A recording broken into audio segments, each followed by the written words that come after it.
Underdog Daily with the Badge Bros, Jon and Nez hanging out. Black and Yellow Dog app, platform of the people. Underdog Fantasy. Man, wild NBA slate last night. We'll break that all down. We'll talk about what took place at the bitter end of that sweat. I mean, pour one out for some of the guys out there who were sweating that one. Truly, truly sick for the Dog Bowl seats there. Speaking of Dog Bowl, Nez and I were just talking behind closed doors here. Might have a plan. Not yet formulated yet, but might have a plan for something special for the community here in terms of Dog Bowl. But Nez, in terms of today, I'm going to say it. I looked at a bunch of Q tags on a back-to-back on an 8-gamer or 7-gamer, something like that. I saw 12 games of puck. I said, you know what, man? I'm taking a personal day. I'm taking a me day. I'm saying, nah, I'm not waving the daily streets. And I'm saying it's back to baseball season for the boys. It absolutely is. Hoops is definitely fun today, but it's Dinger Day, dude. So it's Dinger time. It's like simply put. So yeah, good break post Dog Bowl though at the same time. And yeah, for sure. Bit of edge for myself, huh?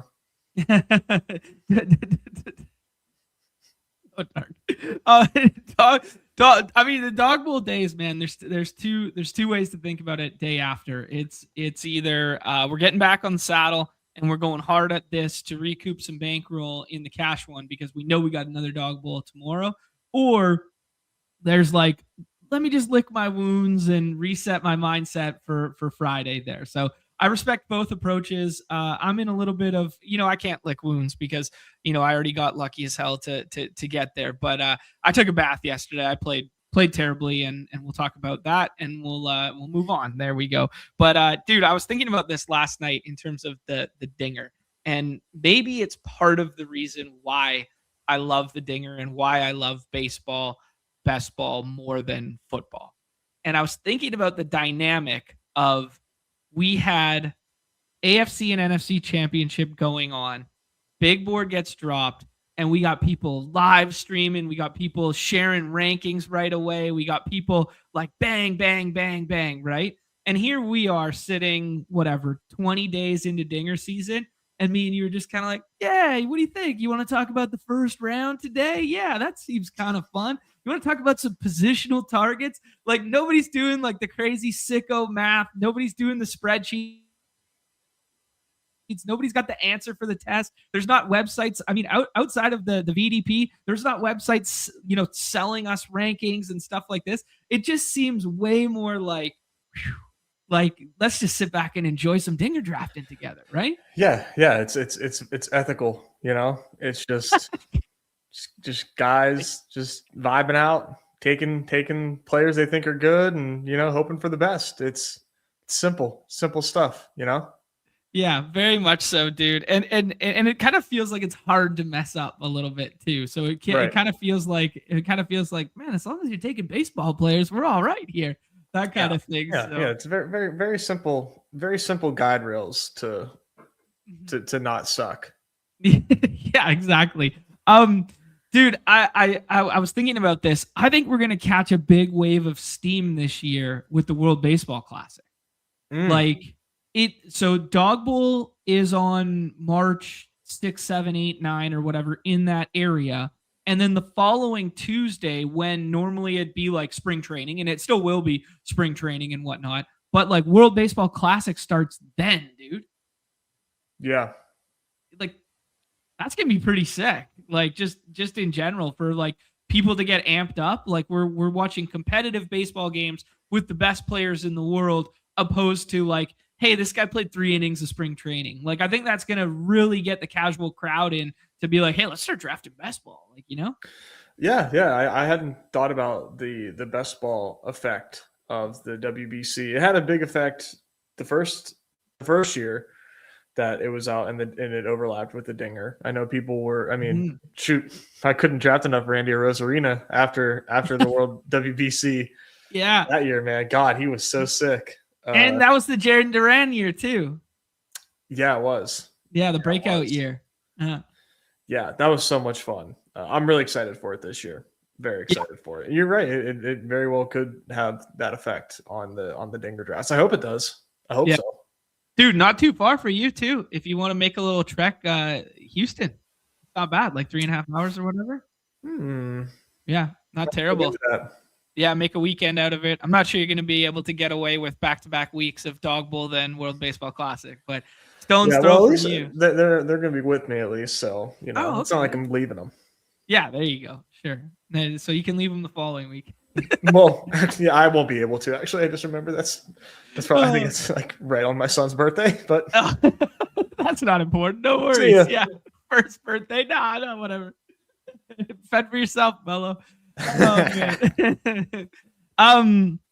Yeah, dude. Let's talk. Let's talk about last night. That was. I'm sure the people that were involved in it do not want to talk about it because that was a gross sweat last night. I was playing catch up in the Discord there. I watched a good portion of pour one out for the Hot Sizos who had the ultimate swap plan. Had he littered the leaderboard, and then Wemby just went Wemby in the late window of games there, and it was never over when there was no true separator in the first round, and it's very rare that you get the high scoring player from the 6th round. But man, he had 20, he had 5 in the top 20 with I keep wanting to say Cole Anthony because my heart still pounds for Cole Anthony in Orlando there, but he had Anthony Black just scattered the leaderboard there with those 59 fantasy points.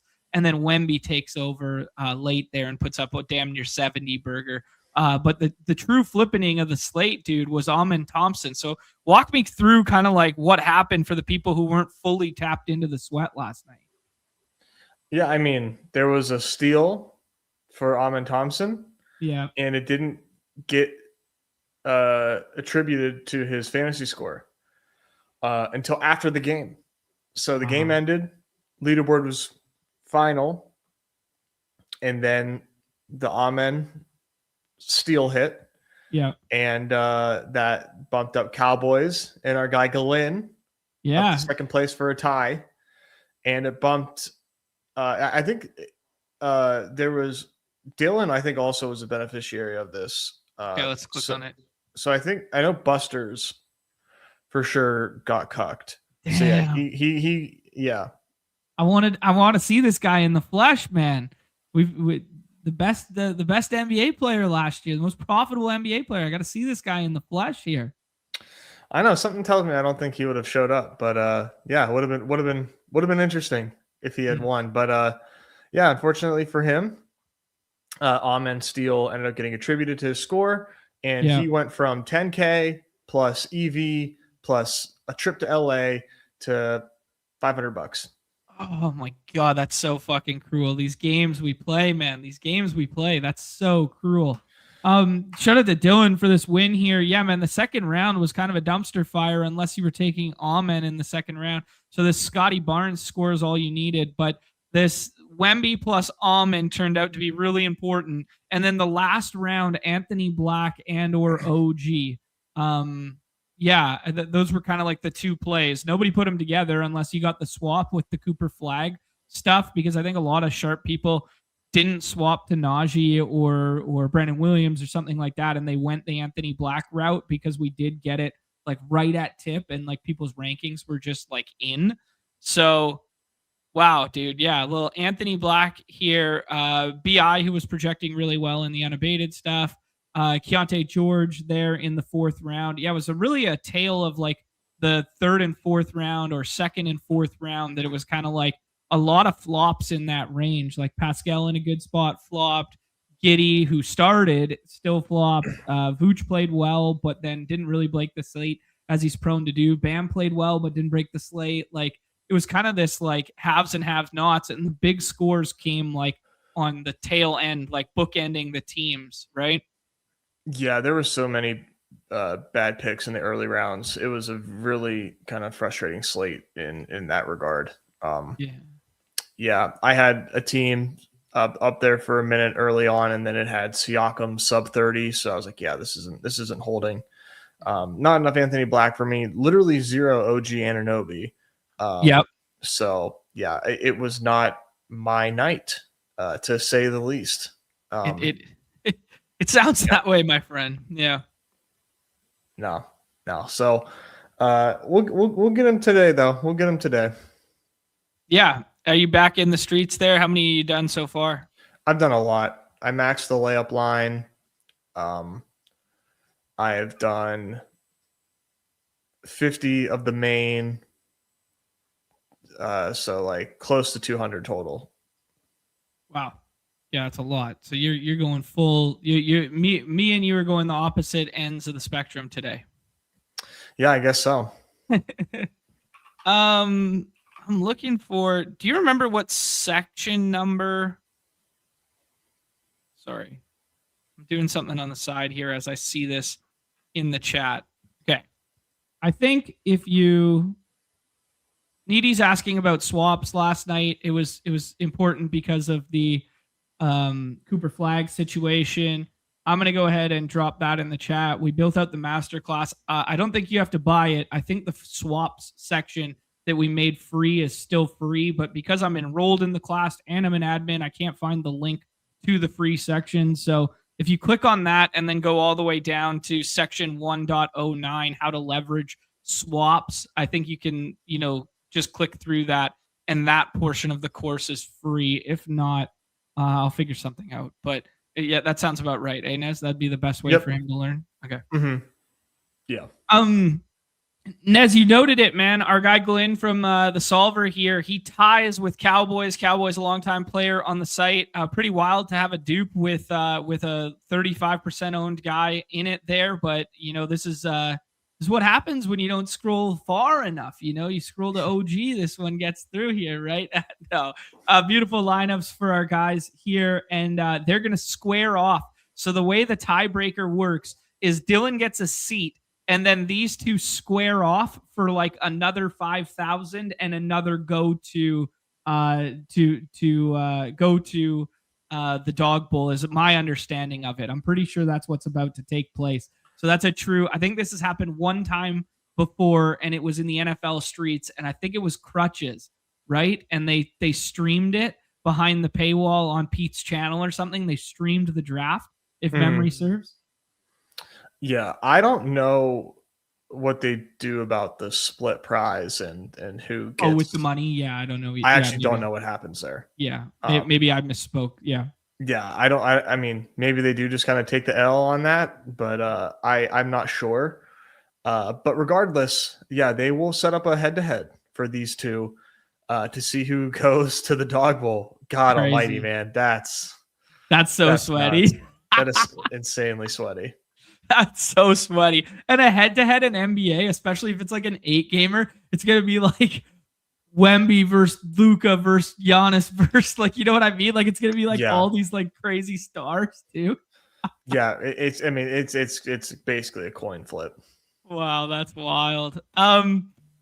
We'll take a look here. I played a lot of the Giddy stuff, and that was probably dumb because I then learned from the ETR crew after we did our show that they basically have met with the performance team and they're coming up with a plan for these 4 games in 6 nights, and that Giddy was going to play both of them, and this was like a plan. But now he rolls up with a Q tag today, so I don't know what's going to happen here. But I think from the jump, even though he was starting and I thought I was so sharp, I think he was probably the wrong play last night. LeBron narrative didn't get home. Jared Allen stuff was good. Jaren Jackson Jr. stuff was good. Randall, just never Randall.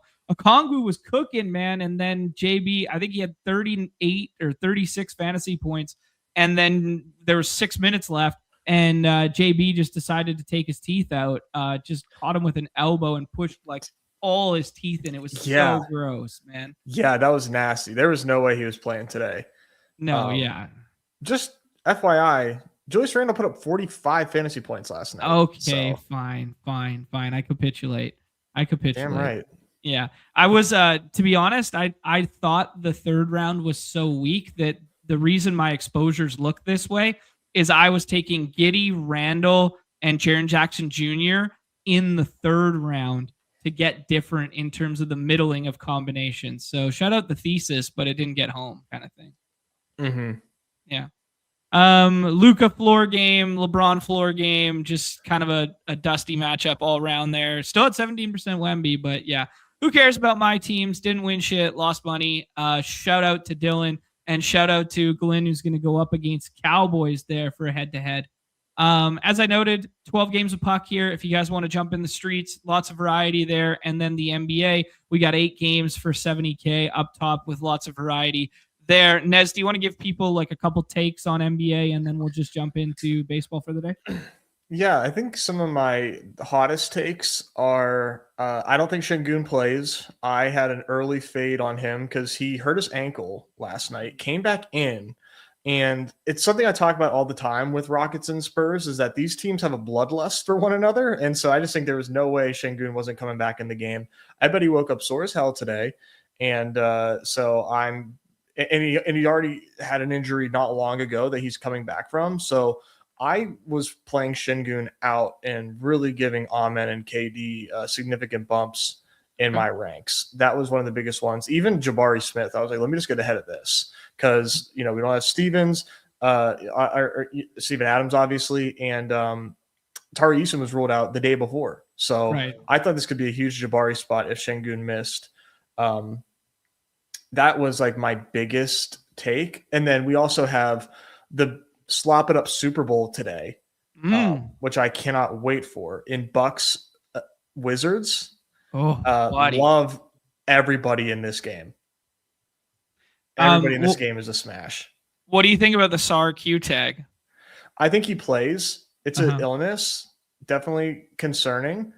Yeah. If he doesn't play, it's Skal Labrisier, and like that's it at the 5. Like you might be seeing like Bilal play the 5 today.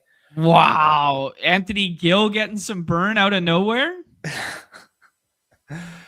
It's nuts. So I've been just like playing SAR in because like if SAR plays, this is just going to be so awesome. And if he doesn't play, I'll take. I think there's a lot of swaps that are going to open up today.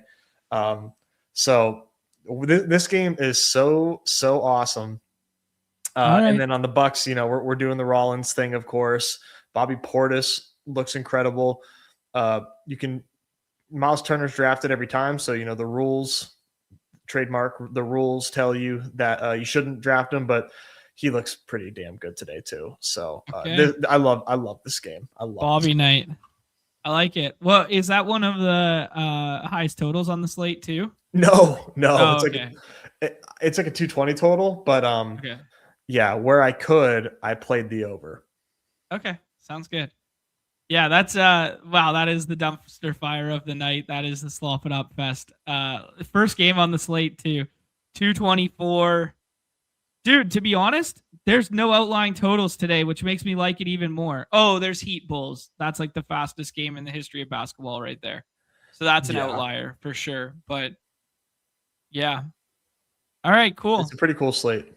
Yeah, no, nice. Yeah, a lot of moving pieces. Like selfishly, the reason I'm not like jamming today, I'll still get a couple lineups in. It's just like shit I have to do this afternoon, and I got some friends plans with some buddies I haven't seen in a while, so I can't stay like tethered to the swappings. So I knew I'd be lighting it on fire if I wasn't able to swap to some of these Q tags in like the later window stuff, because like you're dealing with these T-Wolves back to back. You're dealing with this double back-to-back for Hornets and Mavs here, and they're all late window games when I wasn't going to like have my phone. So it was just kind of like a lifestyle adjustment. Yeah, I get it. Yeah, sometimes you gotta read the room and understand what's best for you. Yeah, man, we joke about like soft skills in this game, and like that's low-key one, right? Like noting that like, hey man, I can't dedicate to like a slate that has like 8 teams on back-to-back or whatever we said yesterday. I think 7 teams on back-to-back on a 7-game slate. Like I'm not going to be there for that. Yeah. Totally respectable and understandable. All right, dude. I'd be remiss not to ask, who's your highest owned player today? Let me find it. So overall it's SAR. But if I isolate just for the main, it is Dylan Brooks. Dylan Brooks. Okay, so we're playing Booker's already out again. Yeah. Okay. Gillespie Q tag. Yep. Which I don't even think matters that much for Brooks. And then after that, it's Brandon Miller. Dude, I think Brandon Miller on the probable tag. Bam, Brandon Miller came out banging last night. He had 14 actual in the first quarter, man. I know. Yeah. I'm going back to that well. Yeah. I mean, he was filling it up, and then it kind of just fell off a cliff. And, left Miles Bridges for dead a little bit there, too. And he came out and scored a little bit last night, put up one of his better fantasy games in a while, but it was still only 30 fantasy points in 28 minutes there. Yeah. Shout out Diabates. He had 20 boards last night, I think. Yeah, he went nuts. Yeah, was it 20? 19 boards. They took a board away from him. Are you kidding me? Oh, he did have 20. Yeah, all the graphics were made up and everything. Get the fuck out of here. Give him a board back. That's nuts. All right, dude. Good mini synopsis of the slate. Let's do a little rapid fire exercise with MLB. We haven't talked about this at all, but I just kind of want to talk about the first round and the second round of some of the targets and some of the moving pieces. And I think people are getting excited about Kyle Tucker. Obviously it's just a lot of outfield, so it's kind of like an outfield preview. But let's just kind of have like a rapid fire bullet point of kind of like the first 20 players on the board, and we can now waive some of these because they're like self-explanatory kind of thing. And then just talk about a couple guys that you see yourself. How many drafts have you done thus far, Nez? I'm in a ton of slows. Yeah, likewise. Yeah. I've completed 9. Okay, yeah. So you and I are kind of like the same spot right now, where it's like we haven't completed a ton, but like we got like 20, 25 slows still going here. Yeah, okay. Yeah, I'm absolutely cooking in the slow streets. Okay, cool. Yeah, so we can kind of talk through like, pockets of the board that we're noticing and seeing like what we like and that sort of thing.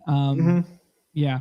Okay, before we do this, there's a couple of chats left, or a couple questions left in the chat. Troy's asking how you don't dupe yourself by autoing 200 lineups, and Melch is kind of answering it by like adjusting your rankings at various times. Do you have any other kind of just like, takeaway?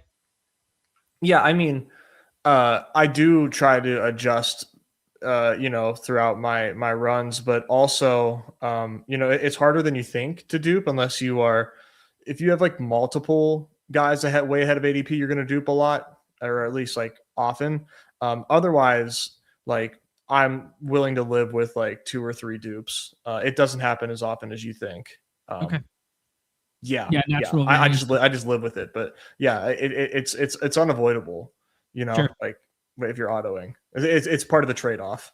Okay, cool. Pour one out for our guy AMAC, who wants a recount on the Melo steals. He thinks he's about 5 or 6 away from a seat last night. Melo got the beam on him. A-Win model, never wrong, just early with that OG shout. Yeah, the OG. That's so true. Yeah, OG cooked the night after he was on OG. OG revenge game, cook fest there. Yeah. Mathology wants to know who's going to be the stock leader tonight. Yeah, that's truly what was the separator last night was the stocks on an overarching, like low scoring slate. And today's totals aren't overly inspiring too. Who's the stock leader tonight, Nez? Jesus, you're better off playing the lottery, but Dyson. Yeah, Dyson's like the layup, like 200. Yeah. Dyson. Nick, what's good, man? Nick always rolling through for baseball season. Same with Jets. All right, dude, let's do the damn thing. Anything to say about Ohtani at 1-1? Him and Judge. Do you have a lean between those two? Dude, I still go Judge 1-1. Okay, so your team Judge 1-1, yeah. Judge only. Okay. Yeah, cool. Dude. He outprojects him in the regular season. Like he outprojects him every time out. Yeah. I don't blame people for going Ohtani 1-1. It's fucking Shohei Ohtani. Yeah. But like, dude, if I can get 14% Aaron Judge in the dinger, I'm gonna take 14% Aaron Judge in the damn dinger, dude. This is cool. The best offensive player in baseball. Yeah, I respect it. No concerns about like the thumb, the ankle, like these little like minor things that he dealt with and that sort of deal. I mean, don't love it, but he's done just fine anyways. Yeah. I guess like some back of my mind is like a 6'7" outfielder who's in his early 30s is like kind of scary sometimes. But then you turn the cards over and you go, Otani's fucking pitching all year. Like that was always my thesis against like Otani has more volatility than anyone in the first round because his UCL could fall off tomorrow because he's throwing 100 miles an hour every 6th day as well. So like, yeah. And I think there was some effect on his hitting days of or days after he pitched as well. So okay, interesting. Yeah, I haven't looked into that sort of thing, but yeah, my dunce cap brain just goes like, are you sure about that, buddy? He struck out 10 in 6 innings and homered 3 times in the same playoff game, dumbass. So, well, he's a different animal in playoffs. Okay. I think that's kind of a clean tier of 2. That's all that needs to be said. This next tier I find really interesting, and I got a little bro science here for you. I think this next tier is pretty big, and you can kind of mix and match more than everybody else gives credit here. But Juan Soto, man, Juan Soto continues to walk. He's incredible. He's still young. He's 27 or 28 or something like that. He had a career high in both home runs and steals last year. I'm not sure if either of those things can repeat. I've attributed a lot of the success to the Mets first base coach.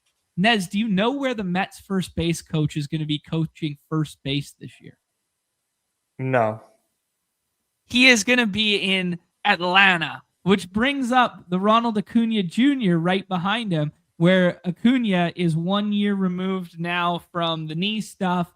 And now maybe this is finally like a full offseason of Acuna being healthy. And we push into, can Acuna run the way in which Soto ran last year with the same first base coach? So are you allowed to talk about this or no? Yeah, I'm allowed to. Yeah, we're good. You didn't tell me. You teased this last year and you never actually divulged what you knew. You never actually told me. Oh yeah, it was just it was just like the insider trading of like they basically developed the system for Soto to run more effectively than ever before with like a single league system of like him getting the jump for Soto. Huh. Yeah. It was just Cuz like you told me that we'll leave it at that. We'll leave it at that. We'll talk another day. Okay, so you can't talk about it. Are they going to be able to do this with Acuna? I think so. Yeah. Okay. I think Acuna is one of those guys where if like he wants to run or not. Like I'm torn here. Like if I'm Atlanta, I think he wants to. Yeah. Like if I'm Atlanta, I don't think I want to lead off Acuna. Like I want to lead off Profar and then hit Acuna like second or third, right?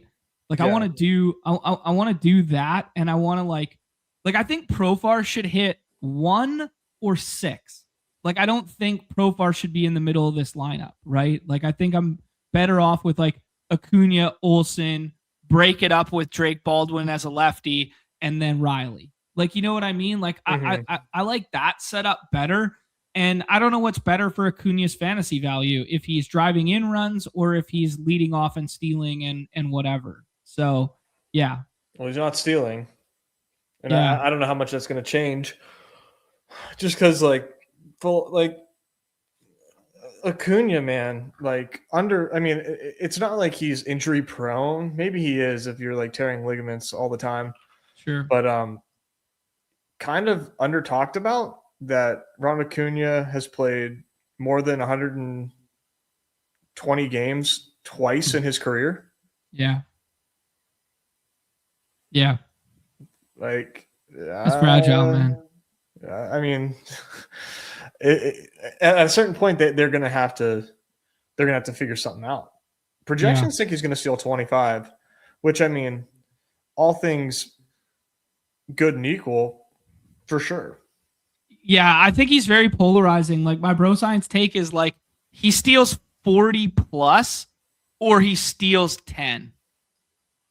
You know what I mean? Yeah. Like I think the middling is just a middling, but I agree. The outcomes are way more binary. Right. Yeah. Like the middling is how you project it. if I'm going like, what does Acuna do this year? It's 30-50 or it's 30-10, right? Like it's Right. like yeah. Anyways, yeah, I just kind of wanted to have that conversation. Are you firmly Soto over this tier? Yeah. Yeah. I mean, I'm scared about the power in that ballpark a little bit. Like he was way better on the road than he was at home, but like 43 and 38, like that 38 scares me, man, especially because of like the first base coach moving on now and knowing that that had so much to do with what he had done last year that it's just kind of like, I don't know, what if he just goes back to like 38 and 12? Like, is he still the third overall pick? I think Probably. so. Yeah. Yeah, I think so. Obviously, those steals were huge for him, and Yeah. playing in City Field didn't help him. But you never know what the balls are going to be like. And I was definitely hating a little bit on the moves, not giving the Mm-hmm. moves enough love that the Mets made. Mm-hmm.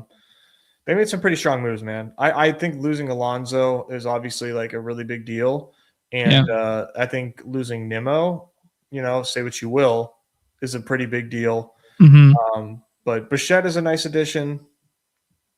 If Luis Robert can make some noise, Yeah. he's a nice addition. He still wants Soto, man. Yeah.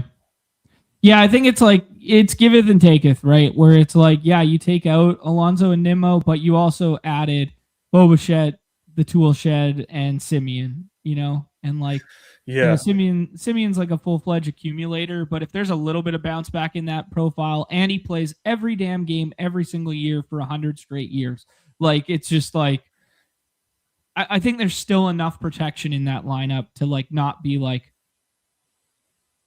I don't know. Obviously, it's always gonna hurt when you take 40 home runs behind him away, but yeah. he was like he was like a very not. There were so many slates dailies last year where Soto was just like a 6-round pick. Yeah.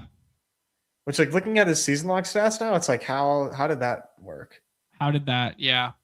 How was that? Yeah, that's so true, man. That's so true. It's weird. Okay, we spent enough on that little kind of like tier there. Behind here, is there any reason to pull up Kyle Schwarber? Easy saying in the chat that Schwarber, the projection models like Schwarber. I mean, Schwarber's kind of just gone in pick 11 to 18 for every single year that we've had the Dinger. His scoring really fits our format. I'm not gonna lie, just because of the home runs and then the leadoffs, and it's gotten to a point where like, hey man, he used to like, should he be a platoon risk against lefties? And now all of a sudden he's the best hitter against left-handed pitching in baseball as a lefty. Like, it's like, it's crazy. Like he's overcompensated so far for his one like fatal flaw that now he's so effing good. Carroll, we talked about the wrist and the injury and the power zap and this sort of thing for like why there was a downtick at the tail end of his season the previous year. And yet he just goes 15, 14, and 1,600 points in his first, 3 years here. Like if Ohtani didn't exist, like he'd probably be a front runner for NL MVP, just the way he accumulates. Yeah. But no, yeah, no, he's good, dude. He's really good. The lineup obviously got way worse with and Marte might be a trade piece, but yeah, I don't know. Walk me through this kind of like brick of guys. Who's your favorite next? Yeah, I am Schwarber pilled. Okay. I think I was Tucker, for a while because I was just like so in awe and shock of the move and the offense that I was like, yeah, just take Kyle Tucker there. But Schwarber, I kind of thought Schwarber was older than he is. Mm-hmm. He's only 33. Yeah. So for baseball purposes, that's like your prime, Like, yeah, that 27 to 34 window. Yeah, like he's got a few more really good years in him. The thing that concerns me is the fragility of this offense. It's not a very good lineup, in my opinion. Or Arizona. I'm talking Philly. Okay. At the moment, I don't think the lineup's that good. Okay. It's fine. Yeah. But That said, like obviously it's better than Arizona. Mm-hmm. So I would probably go like Schwarber. I think I'm like gun to my head, Schwarber, Tucker, Carroll. Okay. And Bobby behind them all? Just because of the position? Dude, I maybe Bobby over Carroll. Okay, so you're gonna be light on Corbin Carroll this year then. I always am. Yeah. It sucks, but like Yeah. I think that's the way to play it. Mm-hmm. It's weird, man. He plays in a really tough division. His lineup got worse. I don't know if the home run power is for real, despite like some good metrics in the second half of last year to suggest that his barrel rate is like the best ever that it's ever been for him, kind of thing, which is like a bullish sign. But like I look at him and I go like, man, he's fucking Steven Kwan's size, and he's like a left-handed leadoff hitter. Like, can he really continue to hit 30 home runs every year? And it's like pretty easy to just look at the guys behind him and be like, Schwarber hits 50, Tucker hits 35 as a floor, Bobby, 30-30, Tatis 25-40, Julio 30-30 with his eyes closed, and be like, well, where's the outlier for Carroll? Well, one year it was 50 bags. The other year it was 31 home runs. Like, where does this meet in the middle kind of thing, especially when he has less protection around him than previous years, right? Especially if they trade Ketel Marte. Exactly. Yeah. Exactly. Like it does feel pretty fragile. Yeah. Okay. Cool there. Anything to say about Tatis and Julio and Bobby Witt, the kind of guys we haven't talked on yet? Man, just really, really good players, and I don't have like I kind of just like let ADP decide. But we got a healthy season from Tatis last year, and it was good.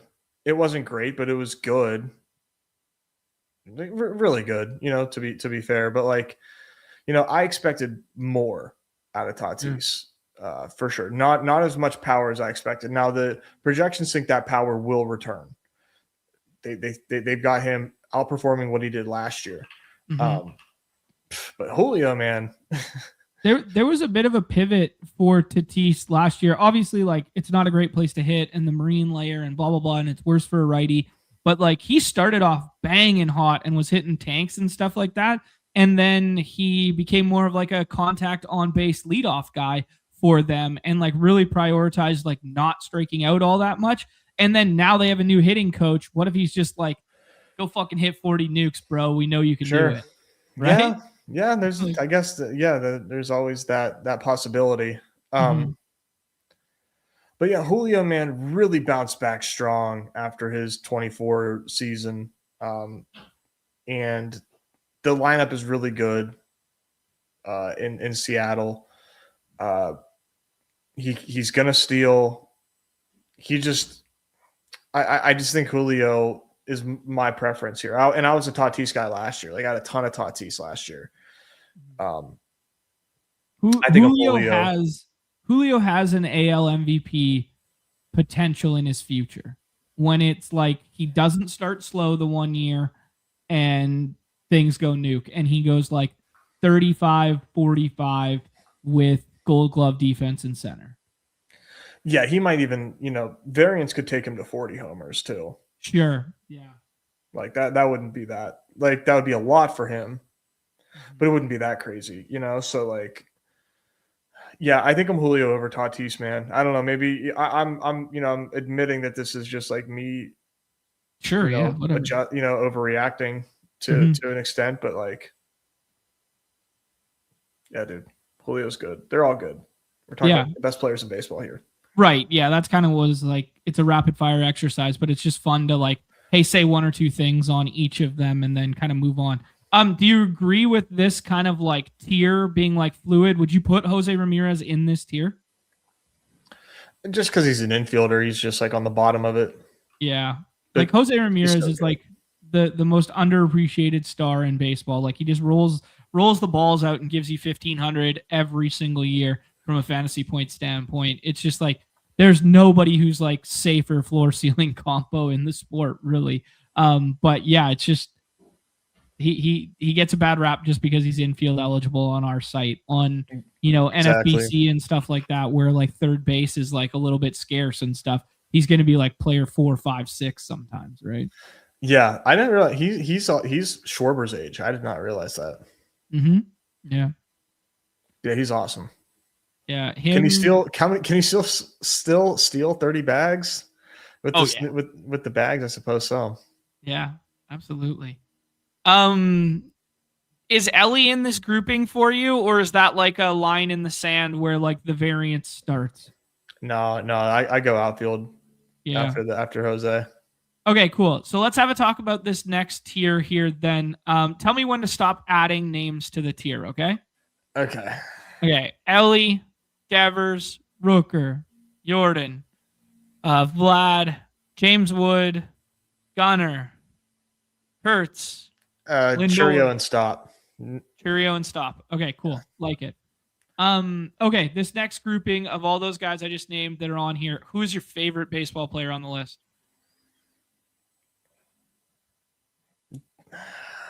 Kurtz. Wow, that's fun. Okay. All right. So Nick Paz, aka Nick Kurtz. Nez is buying everything we saw last year. He's buying the Sacramento Small Park. He's pulling Nick Kurtz up to the right-hand side of the board. I will admit I have done from the 112 the Rooker plus Kurtz mini stack. I think that's going to become a little bit of a meta on the right side of the board there. But yeah, talk me through this. What about Kurtz stands out more than like, because we were enamored. People were enamored with Ellie last year. What is it about Kurtz that stands out so much to you? I mean, where do I start? 23 years old this season, 6'5", 240 pounds. Fucking stud, dude. Absolute stud. 620 slug his rookie season. No, I'm not saying he's gonna slug 620 again, but he's an absolute freak, man. The lineup is underrated, and he plays in Sacramento, where the dimensions of the ballpark are not smaller than other ballparks. There's just less wind coverage, so there's a lot of wind that helps, and it's hot as fuck. So those two combinations work well for a guy like Kurtz, who will play half his games there. 117 games last year, he hit 36 bombs. In terms of a 162 game pace, that is good for 50 bombs. He's just an absolute dude, my man. He is a dude. I thought he'd be like a 1-2 turn pick this year. So he's also a pedigree guy too, right? Like he was a former, like, what was it, 1-2, 1-3 overall pick. Like he was a pedigree guy too. So seeing it come to fruition and then see it happen at the big league level immediately is kind of like, oh my God, yeah, this is. And they thought he would strike out more. Well, he struck out 30% of the time, so that's not small, but like, sure, yeah. And there's also the adjustment window too. Like, he's in a tough division against the Mariners with a really good pitching staff, right? Like there's this adjustment window of, like, we saw it with the second half of PCA's season, right? Where it's like, hey, they figured out how to get more swing and miss out of him. Now, Kurtz has way more plate discipline than a guy like PCA does, but like, there's ways to get guys out if they're willing to chase once they adjust. Like, we're talking about a dude who he has under 500 plate appearances at the big league level. Is kind of like the pushback of, like, we saw Gunnar take a step back his second year. We saw, Adley take a step back. I'm thinking about all these other high prized rookies before him. We saw Corbin Carroll take a step back his second year, that sort of thing, as the league kind of like figures it out a little bit.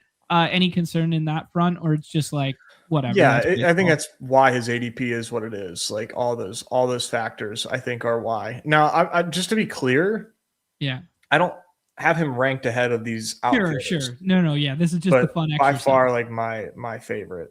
For sure. Say what you will, Nez, about the lollipops. I know people like to, the sharp baseball minds like to poo-poo on the StatCast stuff at times and be like, oh, you can't look at that. Look at these fucking red to blues, man. Look at these red to blues. These are insane, dude. Like, yeah, the square up, the whiff, and the K, and then all of a sudden exit velo barrel. Like, it's like right. crazy. A lot of these obviously correlate, but like, Yeah. dude, this guy hits the ball hard, hits it in the at the launch angle that you want. Really, bat speed is, one of the probably the most important things here based on like the latest knowledge that we have on this stuff. And yeah, this dude swings the bat very, very hard. Yeah, no doubt. Yeah, this is easy. This is why baseball is so fun. Like, this guy wasn't even in the player pool last year, and he's a borderline first the next year. Like, it's so crazy. Yeah, that just does not happen. Yeah. I don't think he was. Matt's saying he was in the player pool last year. He was. He was in the player pool? Who wasn't in the player pool that we were talking about that was like someone else who emerged a little bit?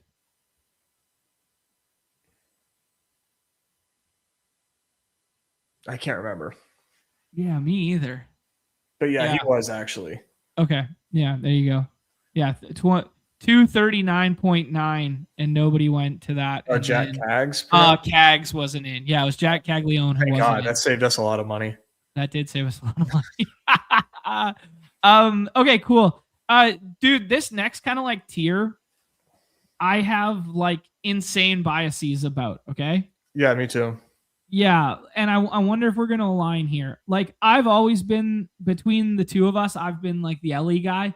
Like, I'm like, hey, throw your fucking metrics out the window. I know he can't hit left-handed, or right-handed rather. Like, I don't care. Like, I'm just like, Ellie's fun as shit. Give me 20 and 70 ceiling. Give me 25 and 70 ceiling in that ballpark. That ballpark played a little bit worse last year, but it might have also been a byproduct of the team as a whole. I'm fine taking Ellie. I think he's fine in this range. If you're going to just tell me like Rafi Devers, who's been a third-round pick and nothing's changed other than he's in a worse ballpark with a worse lineup, and now all of a sudden we're pulling him up to like 14 because he's outfield eligible, like, I'm going to take some swings on Ellie over Rafi. Like, that's kind of like my bro science to it. Yeah, thoughts on that, and thoughts on like anybody else that you want to highlight here? Yeah, no, I'm not taking Ellie over Rafi. Like, Rafi outfield eligibility with his consistency is I'm not going to partake in that. He did not take that big of a hit, playing in San Francisco. It was not that big of a hit, and he projects to do really well. Right. You remember right after the trade for like the first 20 or 25 games, he was the worst player in baseball. He was the worst player in baseball by WRC plus. Yeah. And then the tail end of the season, he was incredible. Mm-hmm. Yeah, exactly. Outfit eligibility, Rafi's a big deal. Their lineup is underrated. So yeah, shout out to Rafi. But like, I think my favorite ceiling shot is like closing my eyes and taking James Wood. Sure. Yeah, I'm really excited about James Wood. Yeah, so James Wood for a stretch of the season was like one of the best players in baseball, and he was like have to have it ceiling for a couple of those. And then the concerns were he strikes out a shit ton and he can't play defense, and if he only DHs, then what kind of thing, right? Like, does he play every day? Like, can he play against lefties? Can he like that sort of thing? So yeah, I totally get it. Like, the James Wood thesis is like pretty aligned with like the Nick Kurtz thesis, where it's like, power and he runs. It's just a worse lineup, worse ballpark. And it's like, hey, we haven't hit ceiling with this guy conceivably yet. Like, if he cuts the K rate a little bit from last year, like, we know he can swing it. Yeah. It's just like a pure bet on this guy being like insanely good because he has the tools and he had a good year last year. It just like he was not consistent, and especially toward the end, like you were saying. But yeah, I think this guy's ceiling is just unmatched, man. And like let the weather get warm in DC, and like let this guy just hit nukes. Really into Wood. Yeah, really into Wood. Clip it.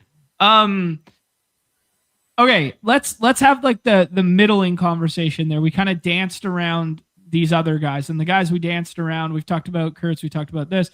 The guys we danced around were Brent Rooker, who's, mid 30s, failed Twins guy, then goes to a good environment, good park, puts it together for 3 years here or 2.5 years.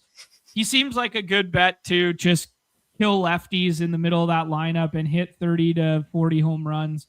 He feels kind of safe to me. But like, I still leave the light on that, like, hey, he might just be this dude that the Twins gave up on like 5 years ago. Yeah, I'm Team Jordan, man. Like, I'm just like, right last year off with the injuries, he might be he might be way older than his birth certificate, alleged birth certificate says, and his knees suggest so. But like, in terms of like best pure left-handed hitters in baseball, like he's, I don't know, top 3 in the league. Like, I think he's a better hitter than Schwarber, and that's like pretty high praise. Like, it's just, can he stay healthy? Mm-hmm. I know. I mean, up until, like, if you throw last year out the window, he was banged up the last 4 seasons, but he still gave you 100 plus games in those last 4 seasons, and they were, in the last 3 seasons were incredible. I absolutely don't blame you by taking this guy. I mean, the thing that does worry me is that it was his hand. Just wonder like how much that lingers. Like he missed like an entire season last year, and I get it, that happens. But like, what do you remember the picture on the plane? Sorry. Remember the picture on the plane? Yeah, that was so awesome. He's like, I'm not playing. He's just so honest with that person. Is like, yeah. Random person sitting beside him on the airplane, and he's got his hand all wrapped up. I was like, I'm not playing. Why is he flying coach? Oh my it's god! So funny, man. So Just funny. A little smile on his face. Yeah, but yeah, he's like just the all around like purest hitter that you can find in this range. Like, not even close. Yeah, I mean, Vlad's kind of close, but it's not as much power when it goes right. Is basically the thing you say about Vlad. Yeah, I prefer Jordan. Yeah, me too.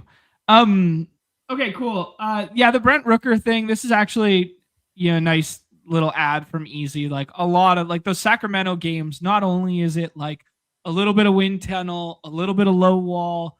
It, like, we know it's the best place in the world to hit now. Like objectively the best place in the world to hit for home runs, and home runs matter so much in our game that you get like these 100-degree games with like the wind blowing out, and like, damn, man, like these things start flying. I'm a little scared, like, Windhurst up, that, MLB messes around with the ball so damn much that they go, we can't have this anymore. But they might also want to be like trying to build hype for that team moving to Vegas.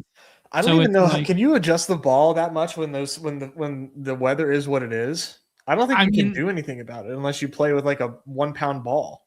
Right. Like, they tried with those humidors in each individual park in where'd they try? They tried Cincinnati last year. They tried Arizona 2 years ago. They tried Colorado, obviously. Mm-hmm. Yeah, they did like different things with different humidors in different parks. I don't know, man. Baseball is just so renowned for like fucking with the game that for sure. Yeah, it scares me a little bit that they might. They're gonna they're gonna try. Mm-hmm. Okay, dude. Other guys we haven't talked about. I think Jackson Chourio is like the poor man's Julio Rodriguez, and it's not that poor. Like, it's like a bet that I want to keep making. Obviously, that team's got a little bit worse, and that lineup's got a little bit worse. But like, I'm down to keep just making the bet on Jackson Chourio. It's also Willem Contreras had a broken hand or finger or something like that when he was playing last year, hitting behind him. So like, that limited his production a little bit. So he gets a little more protection this year. Anything to say on Chourio? Yeah, I've turned the page on Chourio, and I no longer fade Jackson Chourio. Sure. Just very good production from the outfield position, and like the last of a very safe pick at outfield. Mm-hmm. And he gives you good highs. Like over the course of a season, like he's not gonna like blow your doors off with production, but Yeah. you can't really go wrong with Churio as a pick. He helps pretty much any team where he goes, and there's a lot of question marks at outfield behind him. So yeah, I like Churio. Cool. Respect it, my friend.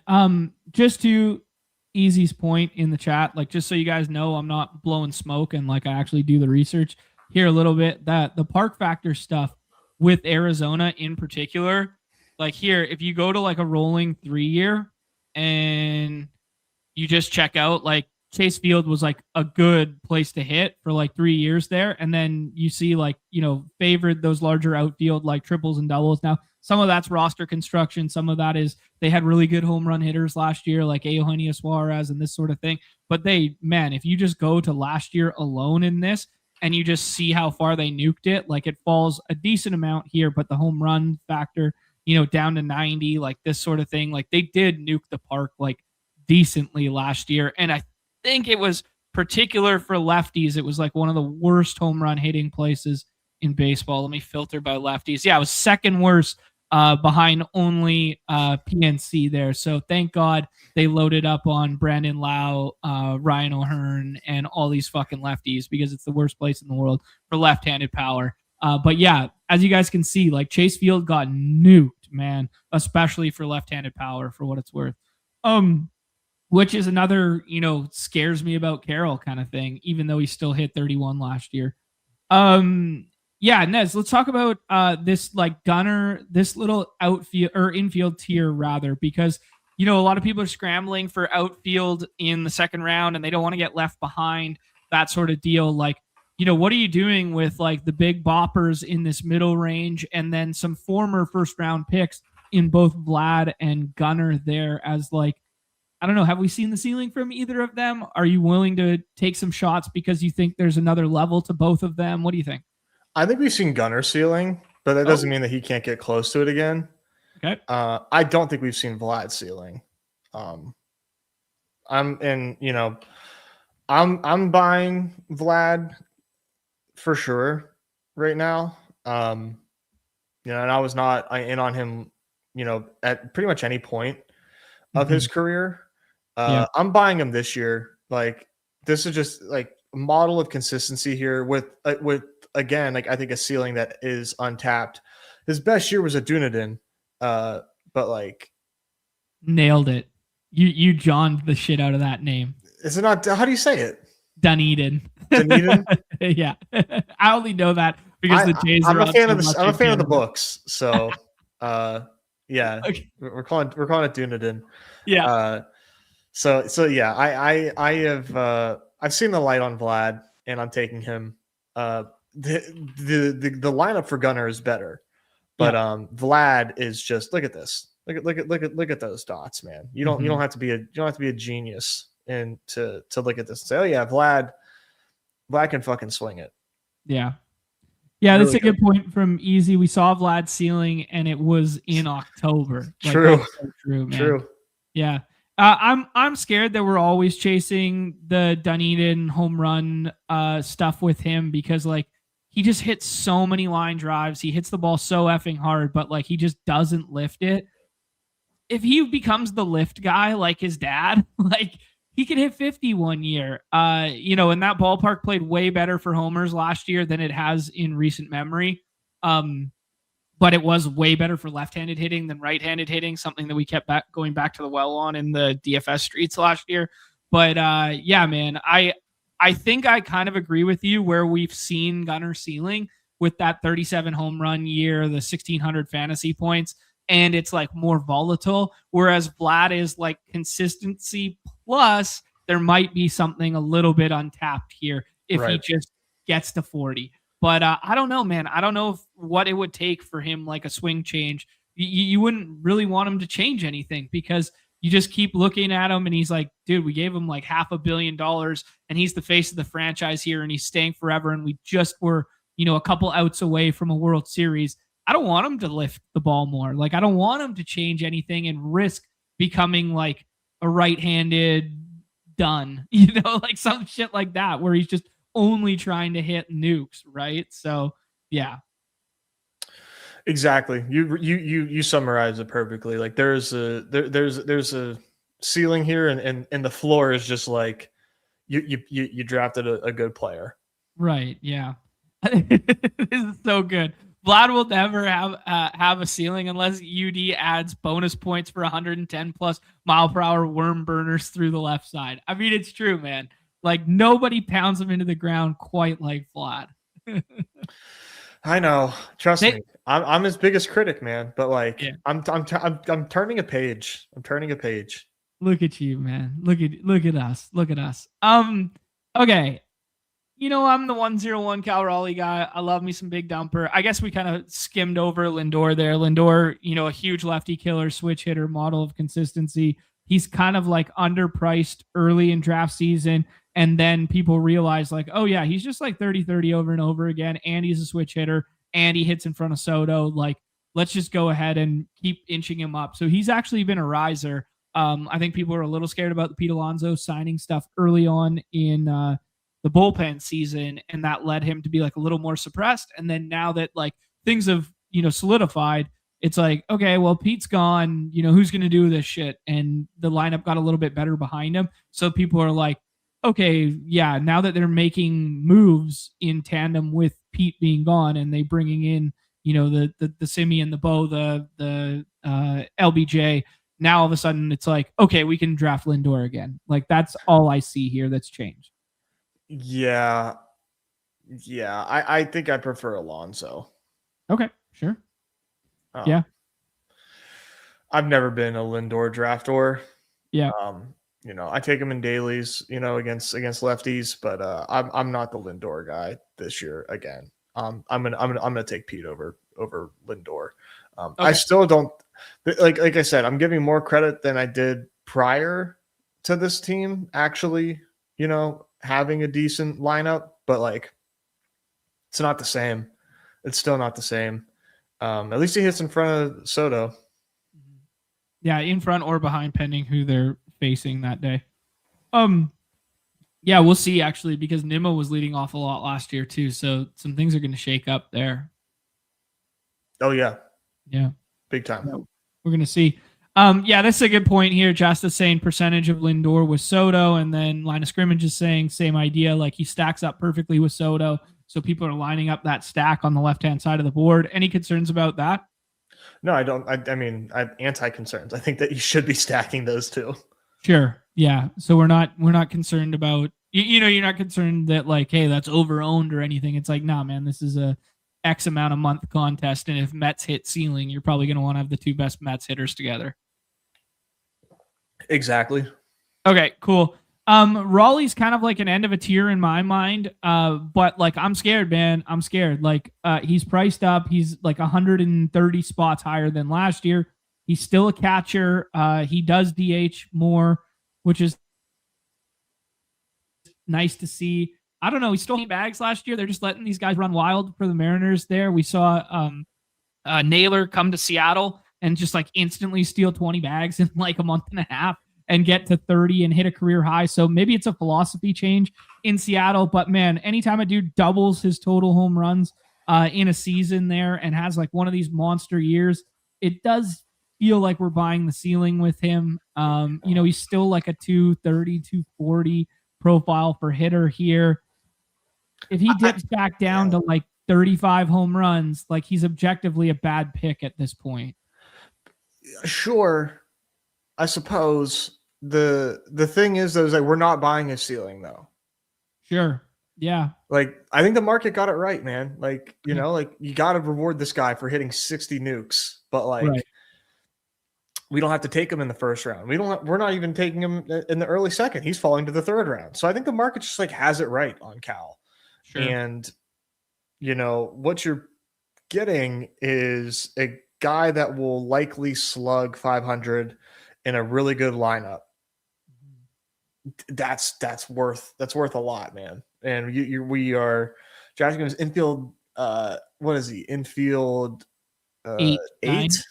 Yeah. Jeez, man. Yeah, that's not that bad. That's not that bad. So I'm going to be at the field on Cal Raleigh, I think.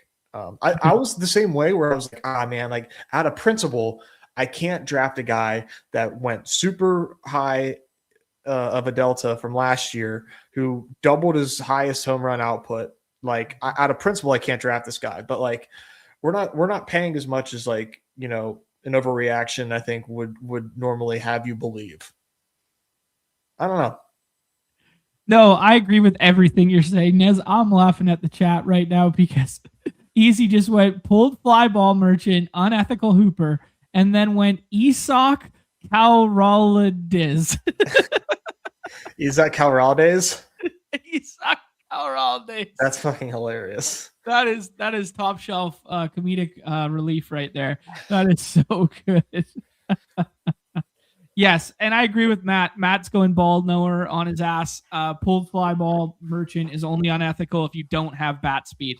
I like when the nerds can't comprehend a player's production. It makes me smile. Yeah, it does. I love that so much. He did hit the shortest home run in Safeco, aka T-Mobile, last year, and it went and like almost hit the roof. Is the reason why it was the shortest one. It was pretty funny.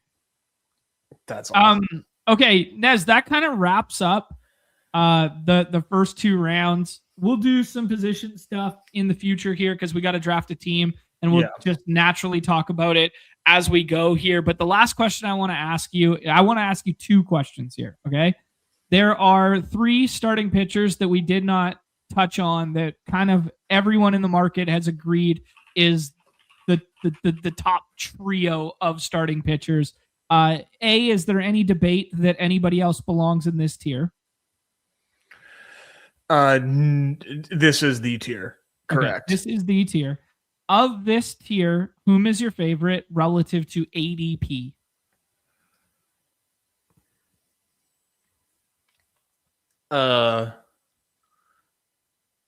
Skeens. Okay. Of that grouping, which one are you willing to take at ADP, or do you only wait for them to fall? No, I'll take Skeens and Crochet at ADP. Okay. Screwball, I don't want to reach for. Are you willing to capitulate to some of these ace-based models now? So we saw last year that pitching fucking mattered because pitching did separate. And a lot of that was pitchers at the top were really good and stayed healthy. Are you willing to capitulate this year from a structural standpoint to have more starting pitchers in your first 6 rounds than ever before? Or is that more noise than sample and vice versa? I think it's mostly noise. But at the same time, we are dealing with discounted aces that we haven't had in years past. And I think that is a large contributor as well to the success of drafting early pitcher had. So, I don't want to be underweight these guys because these are the cheapest that these pitchers have ever been. Cool. Do you think prices on the pitchers rise? No. Not these guys. Not these guys. Yeah. I think they other earlier guys, I think they do, but not these guys. I think the prices on all 3 of these guys rise as health becomes more solidified closer to first pitch and more recreationals join the player pool and go, what the hell? Nobody takes pitchers around here until the 2nd and 3rd round. And they start doing like the pocket aces bullshit and the pull up guys. So I think if you're going to build some 7 pitcher staffs where you're using these guys as anchors, you buy them now in the 2nd or 3rd round. Yeah, I don't think they get cheaper, but I don't think that they're going to rise a lot. They don't have a lot of room to run, in my opinion. Crochet does because he's the cheapest, but like. Sure. Yeah. Okay, cool. Respect it. The last question of the next tier, because we can do this as an exercise another day, but I do think there is like a crazy, like you can poke a shit ton of holes in this next tier of all of these guys. Like I would go as far as, you could keep going and you can talk about Freddie's health and you can talk about Ketel Marte being good, but maybe moving or should be stacked with Carroll on the left side of the board. But of this kind of like next chunk of 10 here, and for the audio listeners, we have Duran, we have Roman Anthony, we have PCA, Pete Crow Armstrong, we have Matt Olson, who was routinely a second round AK fringe first rounder as well in there. Wyatt Langford, who had the oblique thing last year, but still had a nice year. Randy Rosarina, Junior Caminero, who gets a park downgrade after hitting 45 last year. Jackson Morrell, bounce back candidate. And then Riley Green, who does like the poor man's Churio, poor man's Julio Rodriguez stuff in a worse park there with his kind of like 36 home runs kind of thing, but doesn't get the steals is kind of like the thesis on him. Of this next big grouping, one guy who you would fade and one guy who you would pound the table for, and then I'll do the same. I think fade PCA. Okay. Table pound Langford. I like it.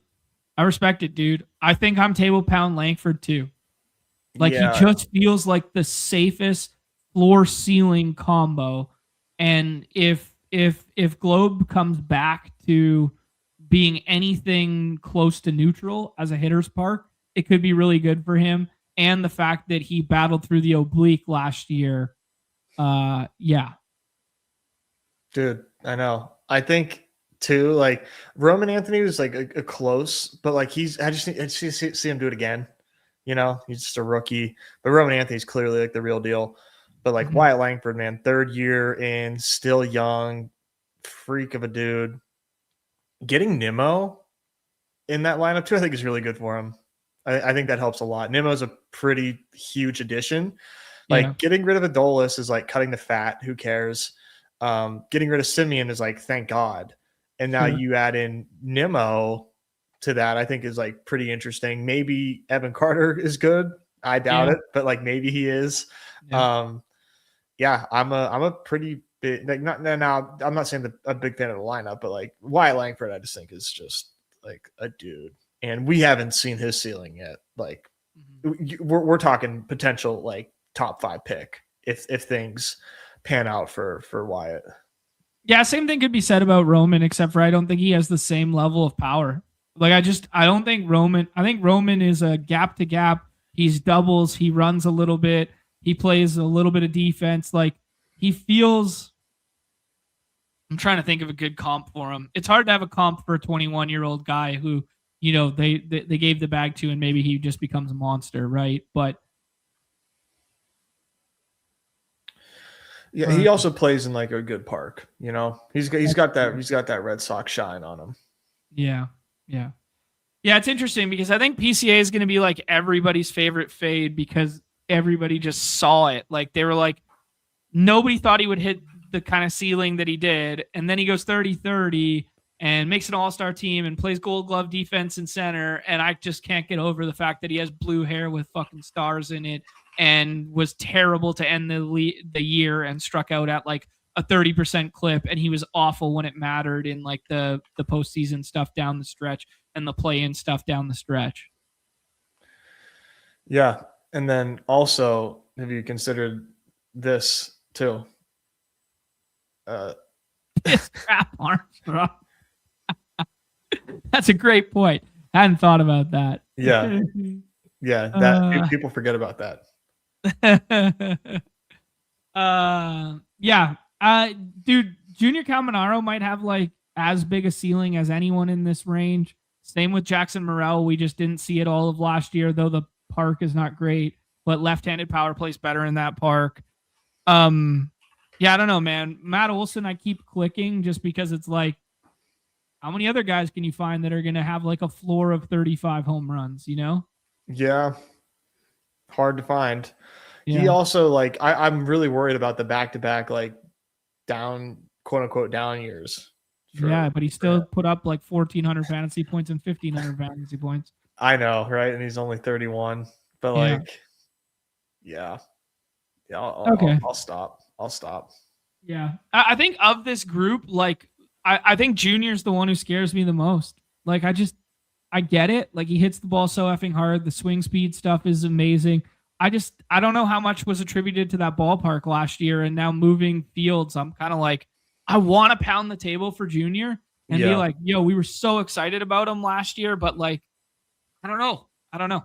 The bat speed is incredible. Like, Projections are like, yeah, everything that he did last year is going to happen this year. Sure, yeah.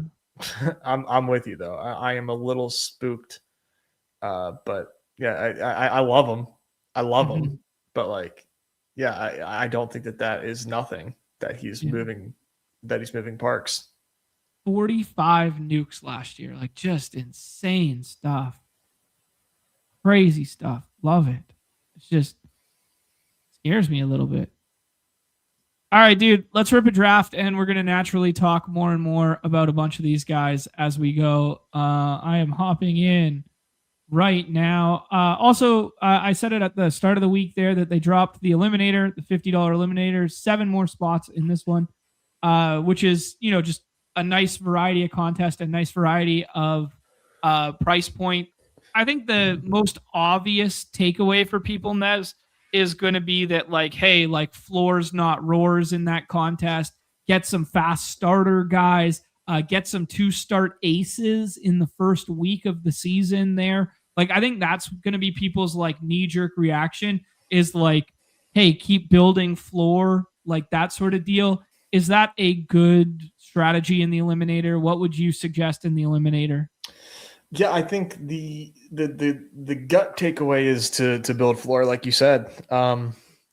Start fast. Guys that we know are going to be playing baseball in April, and I haven't decided my like number of pitching stance, but I think 8 plays better in the Eliminator than it does in the Dinger. Okay. What do you think? Just because of the variance in 2 starts being able to separate every single week? Yeah, and like making sure that you have healthy bodies every single week. Because like in the Dinger, you can live with a shortage of pitching for a few weeks. Like a few weeks, you can live with literally like 3 pitchers. You can still advance a team. You have 3 pitchers in the Eliminator for 3 weeks. Like you're very likely to not make it out. Right. Yeah, you move to the bottom side of the cut line and you're gone. Yeah. So like I really think that 8 pitchers is way more viable and way better in the Eliminator. And I think that's probably like what I would do. I haven't done any Eliminators yet. Sure. Yeah. Might do like 1 or 2. Okay. All right. Sounds good, dude. We got tons of friends and family in here. This is awesome to see. Love that people are getting excited about baseball. Let's see what goes down here. So Corbin Carroll's falling in the rooms because we poo-pooed him ever so slightly. Do you like Corbin Carroll, Tatis, or Julio Rodriguez? They fell for it, man. They fell. Idiots. So you like Corbin Carroll here? Yeah. Yeah. I think that is a tier, though, in my mind. Like, the Tucker stuff, I know people really want to get excited about the Tucker stuff because of the counting stats and because of the profile and like who he was like before. I don't know. I don't think he's going to run very much. He's an effective runner, but like you just don't have to run in that lineup, especially if you're in the middle of that lineup. Like, could he hit 40? Maybe. But I think he's like a 280, 36 kind of guy and 12 bags, 15 bags. Where do you think he'd be going if he signed with trying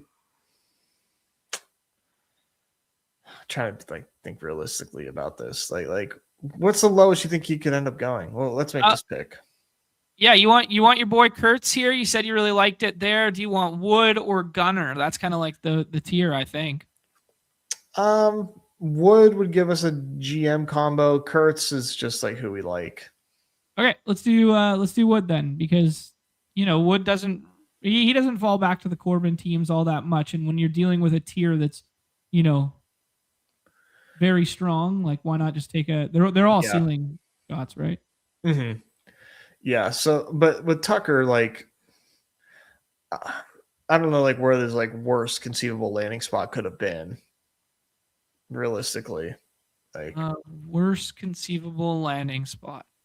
like how cheap could he have gotten? Like if he went to like San Diego, Maybe, yeah. I mean, he wouldn't have gone to Seattle, but if he went to Seattle, he'd fall. Arizona, Yeah, I'm trying to think of competitive teams that would give him money, but it was actually not great for him. but like the Dodger bump is real, is it not? Like, oh yeah, it's best lineup in baseball. He'll never be more protected in his life. I mean, like using Teoscar as an example. I mean, went from 70 runs scored, his Seattle season to his first year in a Dodgers uniform, like 84 runs scored, 7 more home runs, 6 more ribbies. It is lost on people that part of Dodger Stadium being good for home runs is like the quality of players, but also the weather, man. Like as we start dealing with like weather patterns that are colder earlier in the year, even for like traditionally warm places, like just take where you live, for example. Like, I don't know, man, places aren't as good to hit early in the year, and that West Coast night games still stay 56 to 60 all year long, right? Mm-hmm. There's some merit in that. Yeah, no, it's definitely a bit. I think I'll contribute it to the weather and the slight elevation. Yeah. I trust the park factors to not be so results based, but sometimes it's like they don't pass the smell test in terms of like, like, okay, like these are definitely results based. You know what I mean? Like it happens. I've seen some interesting stuff out here, dude. We see the Woo Woo J Train do the double aces start alongside Soto. Kind of a fun idea there. Roman Anthony gets pulled up by Best Ball Viper at 19. Junior Caminero almost comes back to us. That's a fun start.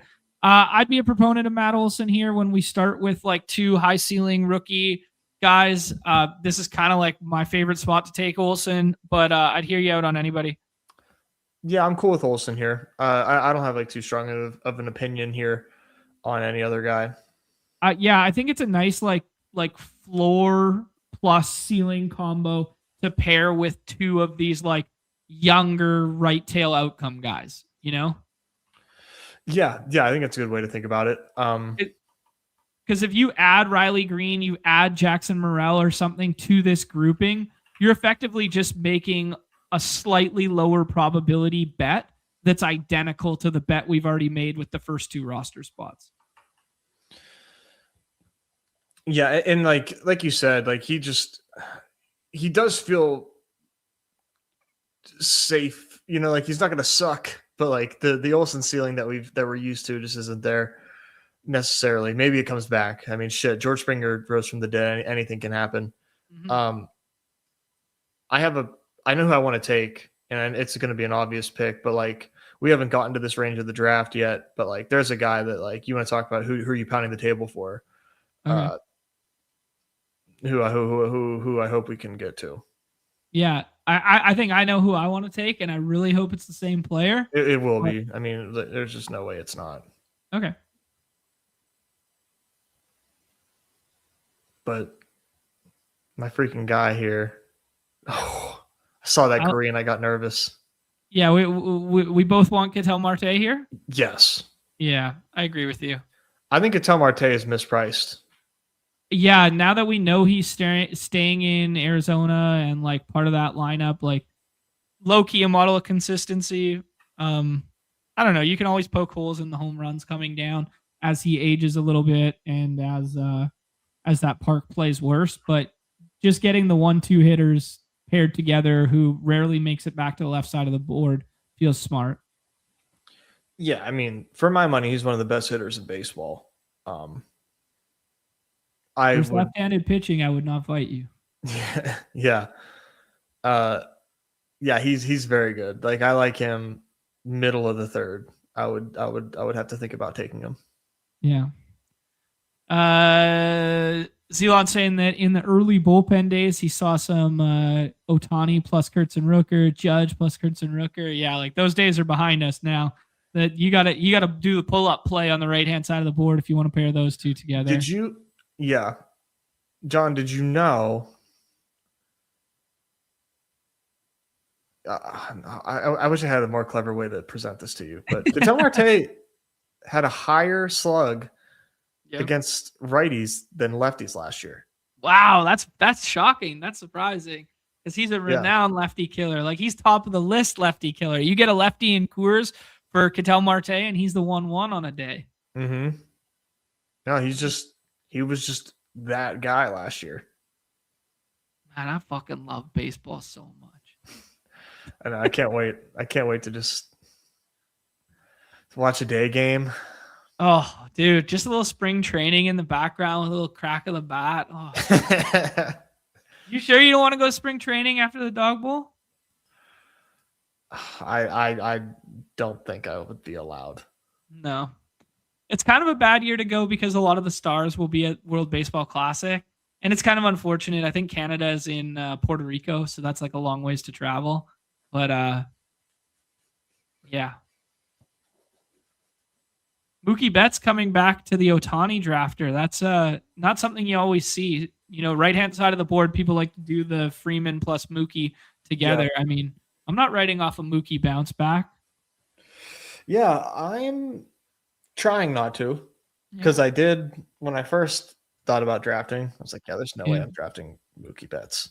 But well, remember what we started talking about last year? The swing speed being down 7 miles per hour, and for every the swing speed being down 2 miles per hour, and for every mile per hour, it's representative of 7 feet. And that was like the difference in him hitting 30 home runs and him hitting 19 or 20 home runs. So, yeah, and maybe some of that was injury related or him playing the infield related or whatever. Hunter Brown's here. O'Neal Cruz is here. Perdomo for the Super Arizona stack could be fun. Which is your favorite? I'm not a Perdomo guy. Okay. I am a Cruz guy. I am a Hunter Brown guy. I am a Profar guy. All right, let's take Cruz then. We'll take there you go. Live a little, would you? I mean, he's kind of like a lower floor bet of the same archetype of the guys above. But if things go right for O'Neal Cruz, there's not a lot of hitters in baseball that if things all came they will go right. You know why? Yeah. I don't quote me on this, but this is part of the thesis. Okay. Arbitration year for O'Neal Cruz. I don't know if it was his first year, but it is the first year that I can remember of him being under arbitration. And he made $3 million. He's going to make $3 million this year. And I think he is going to realize how much money he's leaving on the table by not being better at baseball. And I think he just needs to lock in, man. Let's just be real. O'Neal Cruz needs to lock in a big way. Yeah. And the team will be better this year. Objectively. I don't care if you don't think they're going to be, if you don't think they're going to be good, that's okay. But they are objectively a better team this year. I think that counts for something. Get him his outfit eligibility. And I mean, just every single day he has the chance to be like the highest scoring player on a slate. I respect it. I do respect it, dude. He did cut his hair. I don't know if that's good or bad for the models, but he did cut his hair. I'm team cut his hair. Damn, Hunter Brown almost came back to us. Webb's here. Perdomo's here for us. I'd be a proponent of taking one of the starting pitchers or Perdomo. Do you just want to take Perdomo? I just don't think he. Let's do it. Why not? Whatever. We're building a super stack. We might as well complete it. Yeah, we talked about it last year. How it's like it was a huge outlier. It was out of nowhere. Nobody really saw it coming, but they paid him before it happened, and they clearly liked him. You know what I mean? Like everybody was like, "Why are they paying Perdomo?" And then goes and has like, dude, like there was a stretch in the middle of the season there where we were looking at his WRC plus, and I vividly remember it and being like, who's the guy who doesn't fit on this list? And it was like, you know, Judge, Cal, Springer, Vlad. Like there was like all these fucking names that were like mashing in that chunk of the season.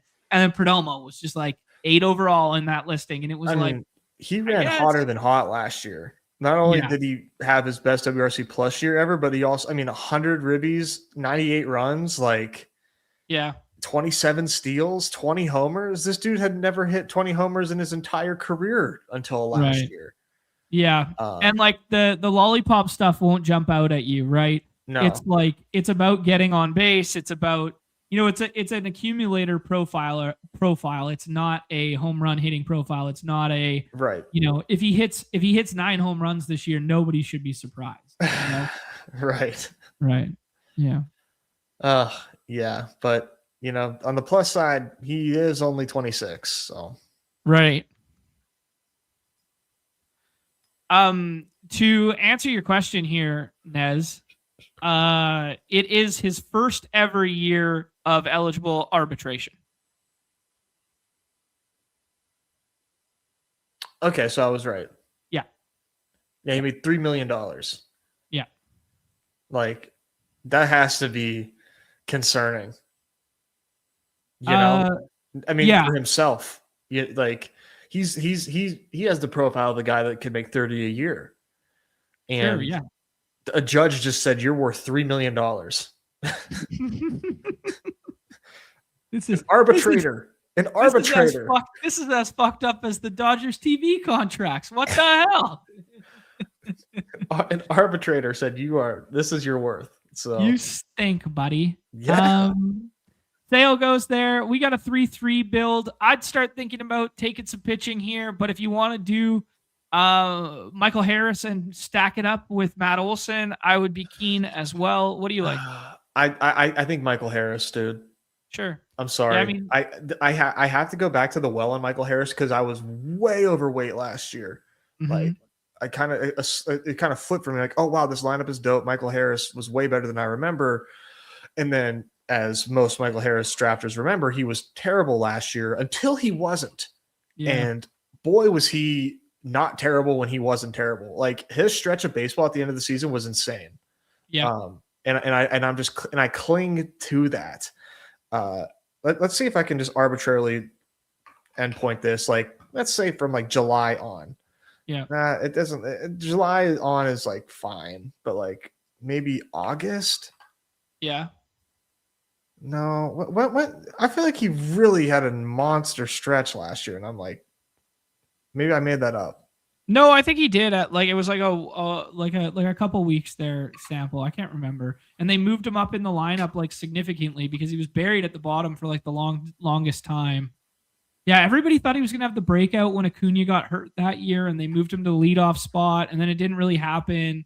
They paid him all that money. I mean, all that money. It was still a good team-friendly deal, but they paid him enough to call him Money Mike. That's his nickname. It's Money Mike, and they were making these gifts with the money he was getting and stuff. But then all the quote-unquote baseball guys, Nez, we're back up here. I do think it is a good time to take our first pitcher. Yeah. Taking Strider kind of stacks, and it's a high ceiling play. Kirby would be the safest floor play. Who do you like? Strider. Okay, let's shoot the moon, man. This is a moon shooter team. Yeah. Yeah, I think you go Strider. Yeah, what if Strider just gets 3 miles per hour back on his fastball? There is if there's anybody that I can trust to be absolutely obsessed with their craft, it's Spencer Strider. Yeah. And I think it's back. Jasta knows me too well. He goes, if I remember correctly, this is about the time John starts his staff. Where's George Kirby at? It's so true. It's so true. Floor ceiling on George Kirby, a guy who doesn't walk dudes, a guy who's got good command, a guy who's got a little bit of strikeout ceiling that's uncapped, and he's in a really good ballpark on a good team. I'm fucking come on down, baby. Here we go. He's a model of consistency. That's for sure. Yeah, Strider could moon rocket in these draft rooms if he comes out in spring training and it's third start out and it's dude, he touched 100. Dude, he's sitting 98. He touched 103. It was a hot gun. It was a hot gun, he could really shoot up if the fastball velo comes back. I agree. And I think you'll see it. Okay, Like, back to two things we were talking about before. Okay, the first one being Money Mike. The models didn't like him the year after, or the models liked him. The ball knowers didn't like him the following year after the breakout as a rookie because he was like the Christian Yelich profile, you know, like he was hitting the ball hard, but he was hitting it directly into the ground and like that sort of thing. That's what my memory remembers, and that was like 3 or 4 years ago. And then he has basically continued to prove everybody right that like he's a 2020 guy, and the ceiling that everybody thought of, like the Julio S ceiling, isn't like necessarily there. But I'm not willing to write it off at his age and whatever. The bad stuff is that he's going to be buried in that lineup unless he can outperform, you know, Drake Baldwin in the middle of the lineup, or outperform Turks and Profar. Like he's kind of just destined to be like a second leadoff guy, you know? Yeah. I'm just like clinging to the ceiling outcome for him, but I hear you for sure. Do you want to keep moon shooting here, Nez, or should we go the safer route? The moon shoot would be Pivetta or Zach Wheeler, and you just kind of bet on like health and ceiling. The floor play would be like Kevin Gausman or Sonny Gray. Let's do Sonny Gray. Okay. I haven't taken Sonny Gray yet this year. Man, he just consistently is what he is. He's moving to a bad park, but he's been really good for 2.5 years, and people were really excited about him back in the day with the Oakland, then Yankees, like all that sort of stuff. I think we lose sight of the fact that like this is a really good pitcher, professional ass pitcher. First time I said it this year. He is the definition of a professional ass pitcher.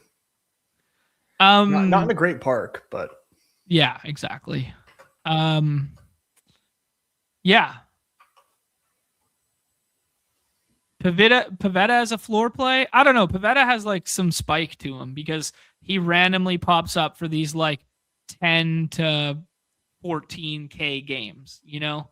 Like maybe he's a little bit safer now that he's in San Diego and it's a good pitching environment and it's a little bit more floor ceiling than it once was. But yeah, I always thought of him as like a little more volatile, where it was like peaks and valleys with him, where it was like, if I get 2-start week in good matchups and they're both at home, like we could go 10Ks, 11Ks in back-to-back starts with him. Right. Okay. This is a difficult spot for me. Okay. Who do you like here? I would take Wheeler, Gausman, or Schwellenbach. And given the fact that we have an Atlanta bet already, I don't really like doubling up on that, like tripling down on it. I would take Wheeler or Gausman, and I think I'd lean Gausman for the floor. Yeah, let's go Gausman. Wheeler could shoot up, but like I am really bearish Wheeler right now. Thoracic outlet syndrome for him. Yeah. That's scary. Yeah. Yeah. That stuff that stuff really worries me. That's a difficult injury. Mm-hmm. Interesting question from Troy here. Where's Eugenio Suarez going to end up? I kind of thought he'd go back to Arizona until they did the Aaron Otto trade. Yeah. Yeah. I mean, I don't want him to end up with the Pirates. There was a lot of smoke with that early. It would be like him going back to Seattle. Like, I don't really want him to come back to Seattle. Like, he's going to hit 190 with like 8 home runs, like, and shit like this for like big stretches next year. If he doesn't go to a homer friendly park, like you need somewhere that helps right-hand power.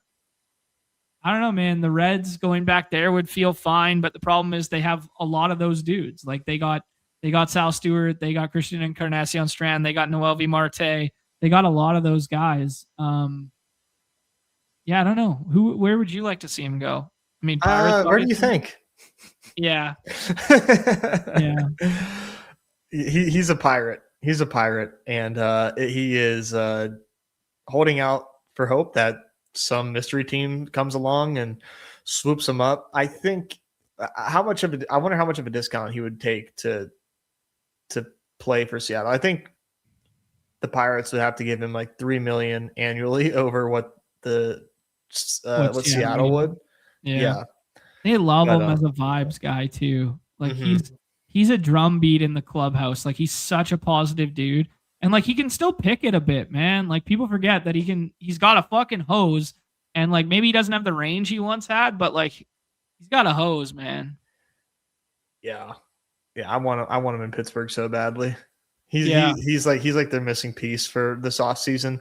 Like you can absolutely be happy with this offseason if they bring in Eugenio. Like they need him at third. They don't have anybody at third right now. Yes, sir. Oh shit, we're up. 24 seconds, Nez. Pablo Lopez, Robbie Ray. Start some Colorado stuff with Doyle. It feels like a good spot for pitcher, though. I know, right? We're gonna be saying that a lot. Yeah, I think Pablo probably stands out to me. Yeah, I think Pablo. He's not like someone that I'm gonna like be overly excited about, but he's like, anytime you take Pablo, you're like, oh, okay, well that's nice. You know? Yeah, this is like the boringest mid-tier pitching staff ever. Like, you know, like like Strider's the ceiling shot, yeah, and he's you're a just home like, run. Hey, be an ace again. And then you're just like, oh yeah, give us 180 innings of like decent production from these next three. Gosman, Gray, Lopez. Mm-hmm. Yeah. Okay. I still have one more thing I want to circle back on. Remind me in a half second here. But I don't know, man. Eugenio makes so much sense on Seattle too, where it's just like they haven't filled third base. Like maybe they want Ben Williamson to be like a thing and be that dude. And, you know, former second rounder, 25 years old, only played a year and a half in the big leagues or whatever it was last year. I don't know. Him and Naylor are such vibes. Like they're just fun dudes to have around. And then why not just run it back again, right? But I think it's a profile that is bad for that park and is going to age poorly. So I'm kind of like, I guess, I don't know. At a certain point, it's like, do you just like make a slightly minus EV move to have your team better? Probably. Here we're back up. Let me think more on that. We could do the pitcher thing again. It's kind of like a little bit of a tier at the outfield stuff. It's unfortunate Doyle went there. I probably would have taken him. Any interest on this? We could stack Albies for the Super Arizona stuff. Albies or Schlittler, and I really like Cam Schlittler. Okay, Cam Schlittler it is. I'm super high on him, dude. Okay, sounds good. I've seen multiple takes different ways. I've heard smart people be really, really in on him, and I've heard other people comp it to why don't you just take Emmett Sheehan like in the late rounds? It's the same fucking profile. Who the fuck said that? I can't remember, but I read it somewhere. Don't talk on Sheehan, man. He was good last year. But like they basically did the exact same thing last year. They didn't though. Like rates wise, you got it. But like Schlittler hung absolute dong in the postseason. That's true. Who said it? John said it. John said it. Yeah, I mean, Schlittler. They do have very similar rates. I'll give you that, but like, who would you rather have straight up? Oh, I'd rather have Schlittler straight up for sure.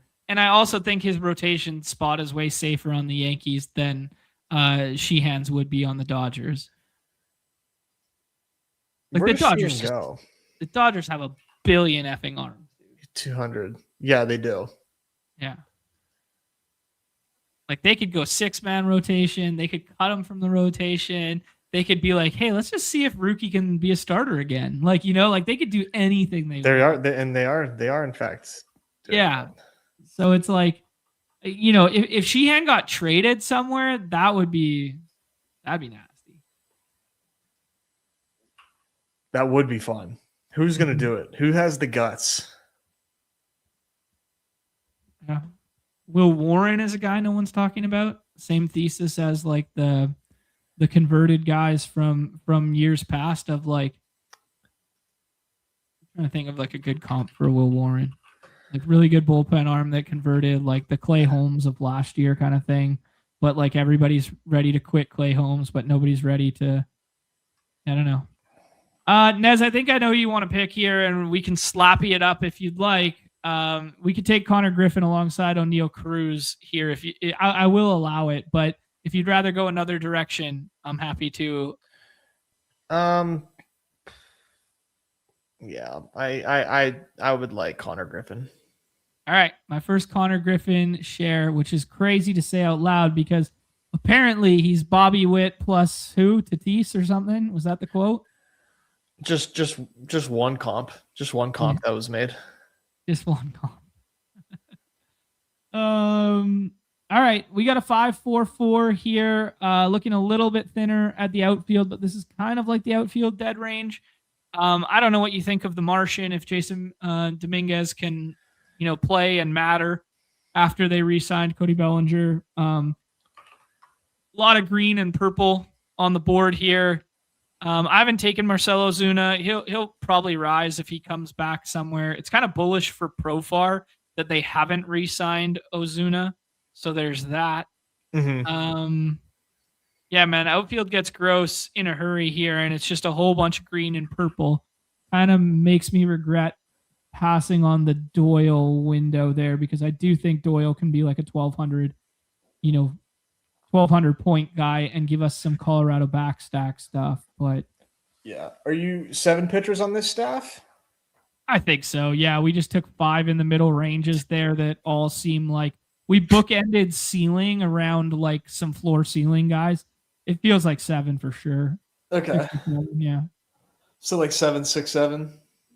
Yeah, I think so. I think just like the volatility in our outfield makes me want to have an extra one. Yeah, I could go with 7, 7, 6, but I feel you. Spencer Steer's kind of fun and opens up some backdoor. Colson Montgomery is the slappy play who led the world in homers or was up there for the tail end of last year. Christian Walker bounce back plus has backstack ability. Do you like Frelick or Ozuna? Not really. Montgomery? What if he's just that dude? Okay, let's do it. Can backstack some cheap White Sox, so like if you want to put like Benintendi with them in the last round or something too. Sure. Yeah. I can't help it, man. I'm going to have a lot of Colson Montgomery. I can't help it. Yeah, he was too awesome. Yeah, he was too fun, right? Hold on one second. Oh boy.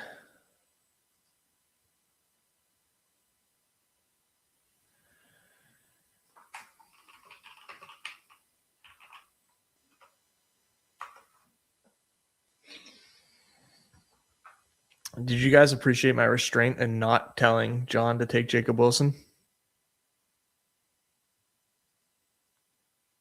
It was difficult. It was very difficult, but I did it anyways. Is this a Braxton Astrocraft team? Don't tell John, but yes. All right. Home run hitting shortstop is just too fun. It's true, man. Here's the comp. You ready for the comp? Ceiling comp for Colson Montgomery. Troy Tulowitzki. I could feel that coming. Yeah? I could just feel it. I loved Tulo. Tulo was so fun. Okay, let's go back to the thing I was looking up before. Okay. These are the hitters. So there's three hitters on our team. Okay, Nez?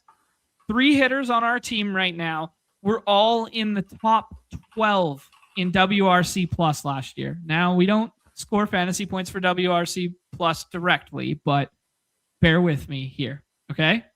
Here's the list of WRC Plus leaders last year.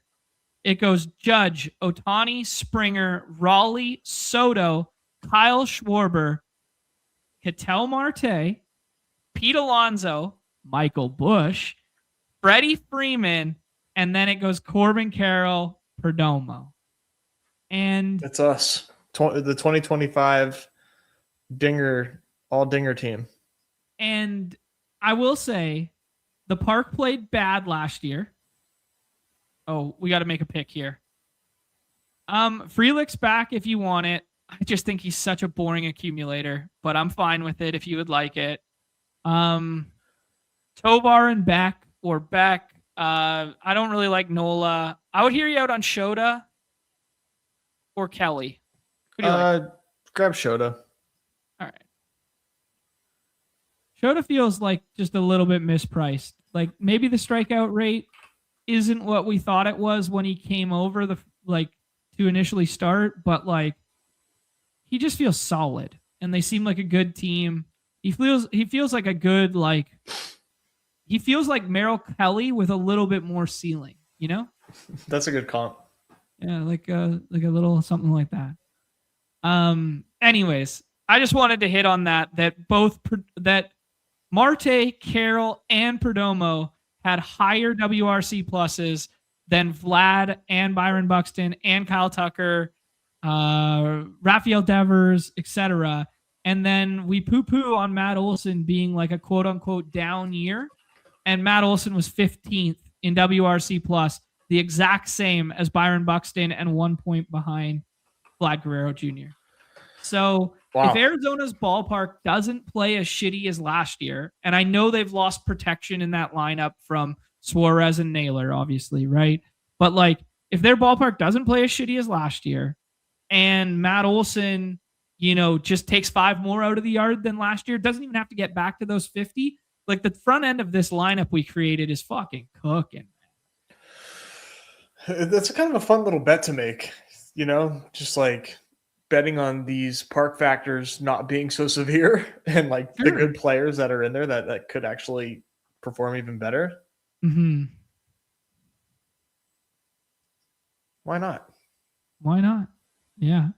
Interesting point from Joe here. You got to watch out for third-year starters who didn't get hurt in their first 2 years. They've been too healthy that surely they have to blow their elbow thesis. Drake Baldwin goes there. We could start clicking around wherever we want now. I think outfield is probably a priority. Frelick continues to fall. If you want to take Frelick, I'm fine with it. You want to take Stanton?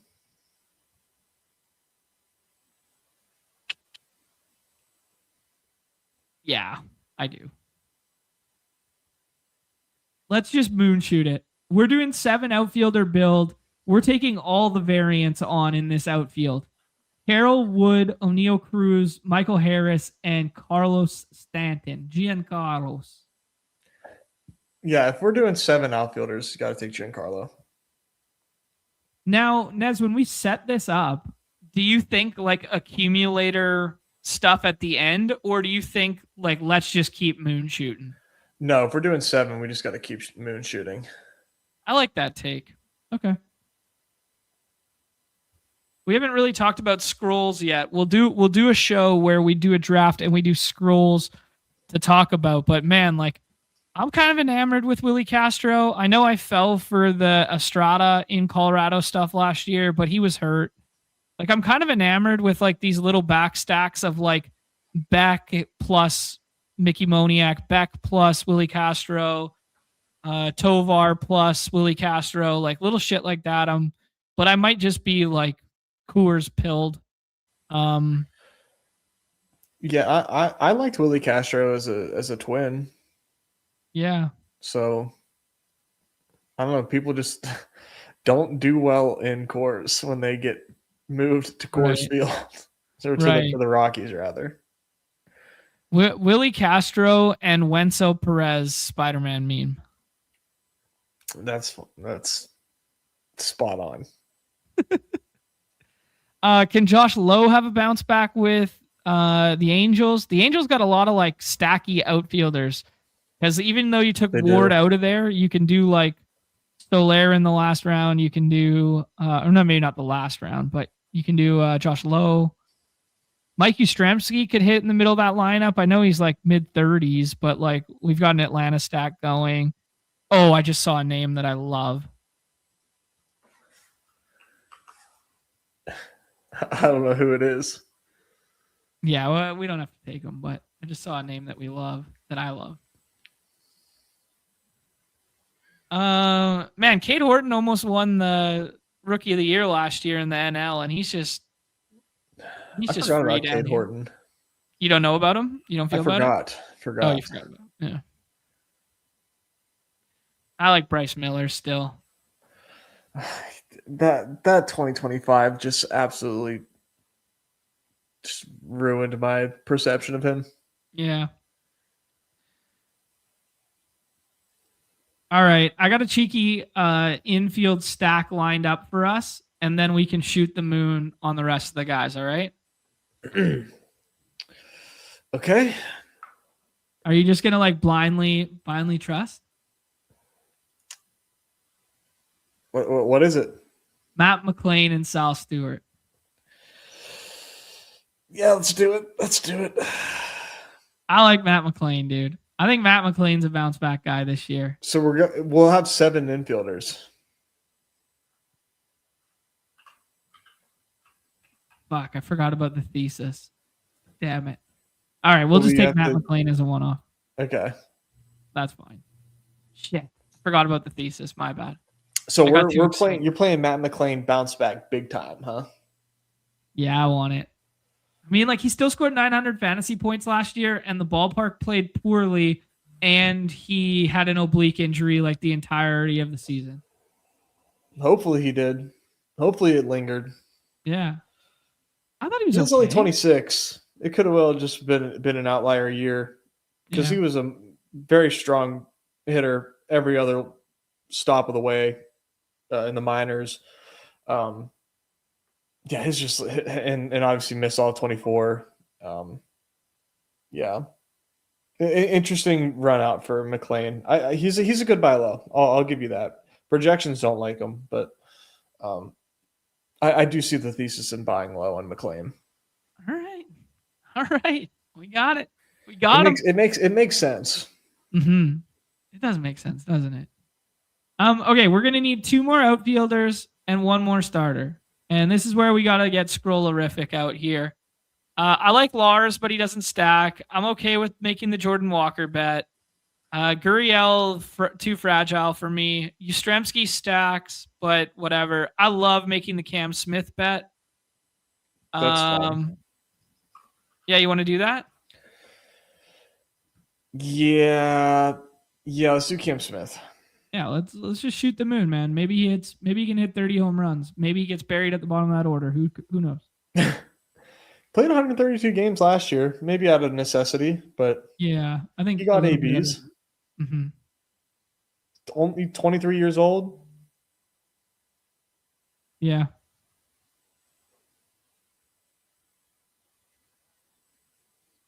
Been blowing up Ellie stacks with the late reds. Late reds are kind of fun. There's another one I was just about to suggest there, JJ Bleday.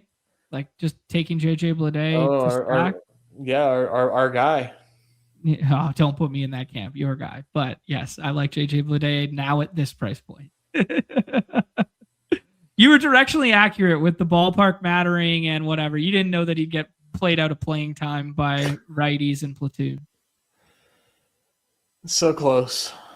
Yeah, it just turned out to be Kurtz instead, right? Yep. I'm sorry. Got the draft board down here. Musgrove's getting a little bit of steam. That one feels fun. I'm a Bryce Miller guy. Emmett Sheehan goes there. That's good. Woo was saying, don't look who I drafted in the 16th round. He already took Sal Stewart. Oh my God. He had already taken him. I didn't even see that. Sal's normally just available. He's showing off. He is showing off, and I respect it. Muncy going where he should be going there. Manzardo, we talked about getting a little bit excited about Manzardo and Barger. Those are kind of 2 fun like, hey, we've seen 80% of the breakout, but maybe there's another level to untap there. Those are kind of fun. Vargas kind of in that same camp as well. Yeah, Vargas was a fun stack to make in dailies last year. Yeah, he was. Like he was so good against lefties for a bit too. Yeah. Yeah. What else we chasing here, Nez? Correa goes there. I kind of talked about my affinity for those backstack Houston teams. I think this has got to be an outfielder. Let's see. We got 3 stacked Arizona. We got 2 stacked Pirates. We got 2 stacked Atlanta. Mm-hmm. So what? That's 7 stacked hitters.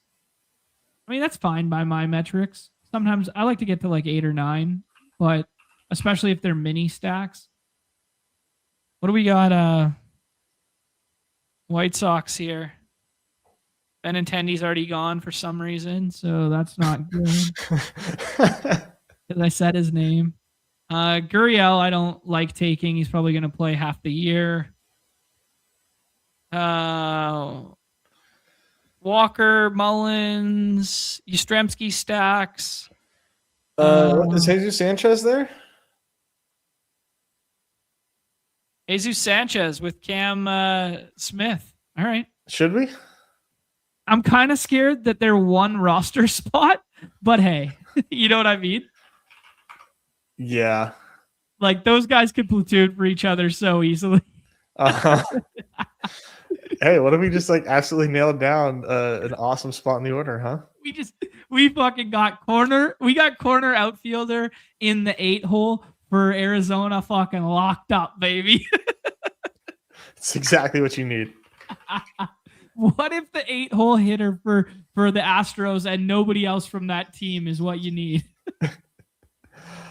Let's see if these guys are in fact just platoon mates. There's another one. Melton gets drafted there. Yeah. I mean, he could factor in. Man, remember when people loved Chas McCormick and took him in the 5th round? Holy smokes. All right, dude. Let's I think we need a little bit of floor on this staff, but I'll hear you out on anyone to take at the end here. Oh, we have a ton of floor on this staff already. I don't know, man. Who do you like?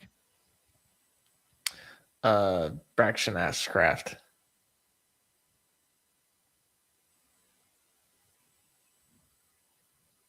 Fine. Good to see him get 70 innings last year, at least.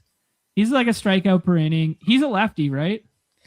No, he's a righty. He's a righty.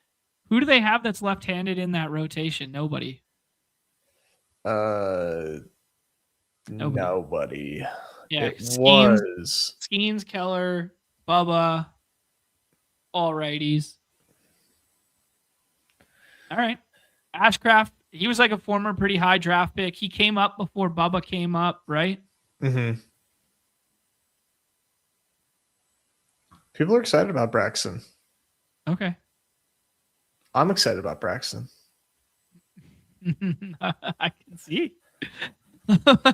Line of scrimmage. Did not think I get sniped on Jesus Sanchez on my Astros tracks. Only the badge bros. That's hilarious. Oh shit! He did lock down that platoon. All right, dude. We went crazy out here, man. We went crazy out here. Like we're prone to do. Yeah, I like this team, man. We got a little bit of a GM start there. I think we balanced the pitching staff decently. I think 7 was the right move. I think 7 at the outfield was probably the right move too, despite having 2 in the first couple rounds, just because of the volatility in the profiles of Cruz, Harris, and Stanton. I do think you needed 2 more. Maybe some accumulators at the back end were a little bit better than, kind of just jamming some ceiling for one roster spot. Like Jorge Soler's playing time is probably safer than this. Mm-hmm. Bader's a platoon guy. Yastrzemski's a platoon guy. They might also bring back Ozuna still too. Yeah, maybe Blade was the move. I mean, he might be a platoon guy too. Let's not get that twisted. Especially if Noelvi's playing the outfield. But like Blade plus McLean for that last spot instead of Jesus might have been something. Yeah, and maybe in hindsight, but I'm fine with just like, hey, what if it's not a platoon? What if it's not? What if it's just these two guys out there? How about this for a name, dude? Like, obviously it's not a good ballpark, but he's a bona fide lefty killer. They have a whole bunch of left-handed bats in that lineup.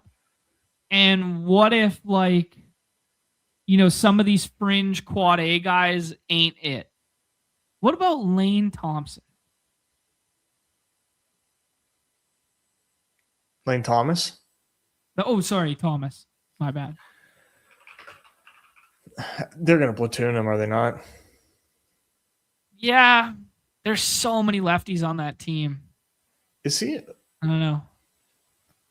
Fangrass maybe he's not even in Cleveland anymore. Fangrass hasn't messed up. Royals. Yeah, he's in the Royals. Oh, okay. So maybe they're right on him. Yeah, he was bad. My thesis just died. Yeah. Yeah, my thesis just died. Man, there's so many like names in baseball. Like baseball's so fun where it's like I can tell myself a bounce back story with a change of scenery for guys. Like I just get down here and I'm like, fucking remember those 3 weeks of Parker Meadows? He was fucking nice. Like, like I get down here. I'm like Jake McCarthy, man. He was better than Saquon in high school. Like, come on. He's in Colorado. People forget. People forget.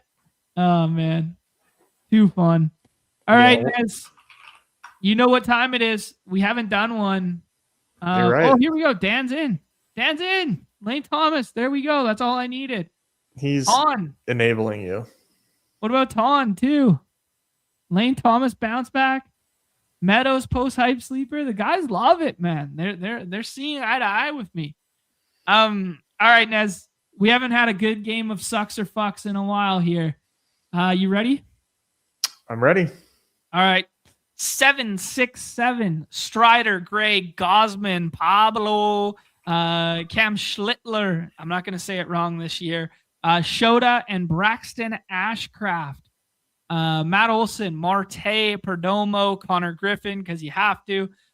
Colston Montgomery and Matt McLean. Woo, buddy, that is a sketchy last three to the infield, but maybe there's some upside there.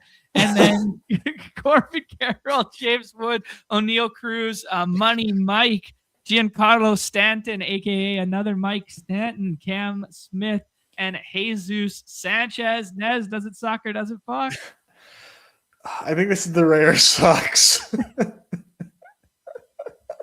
This team might suck.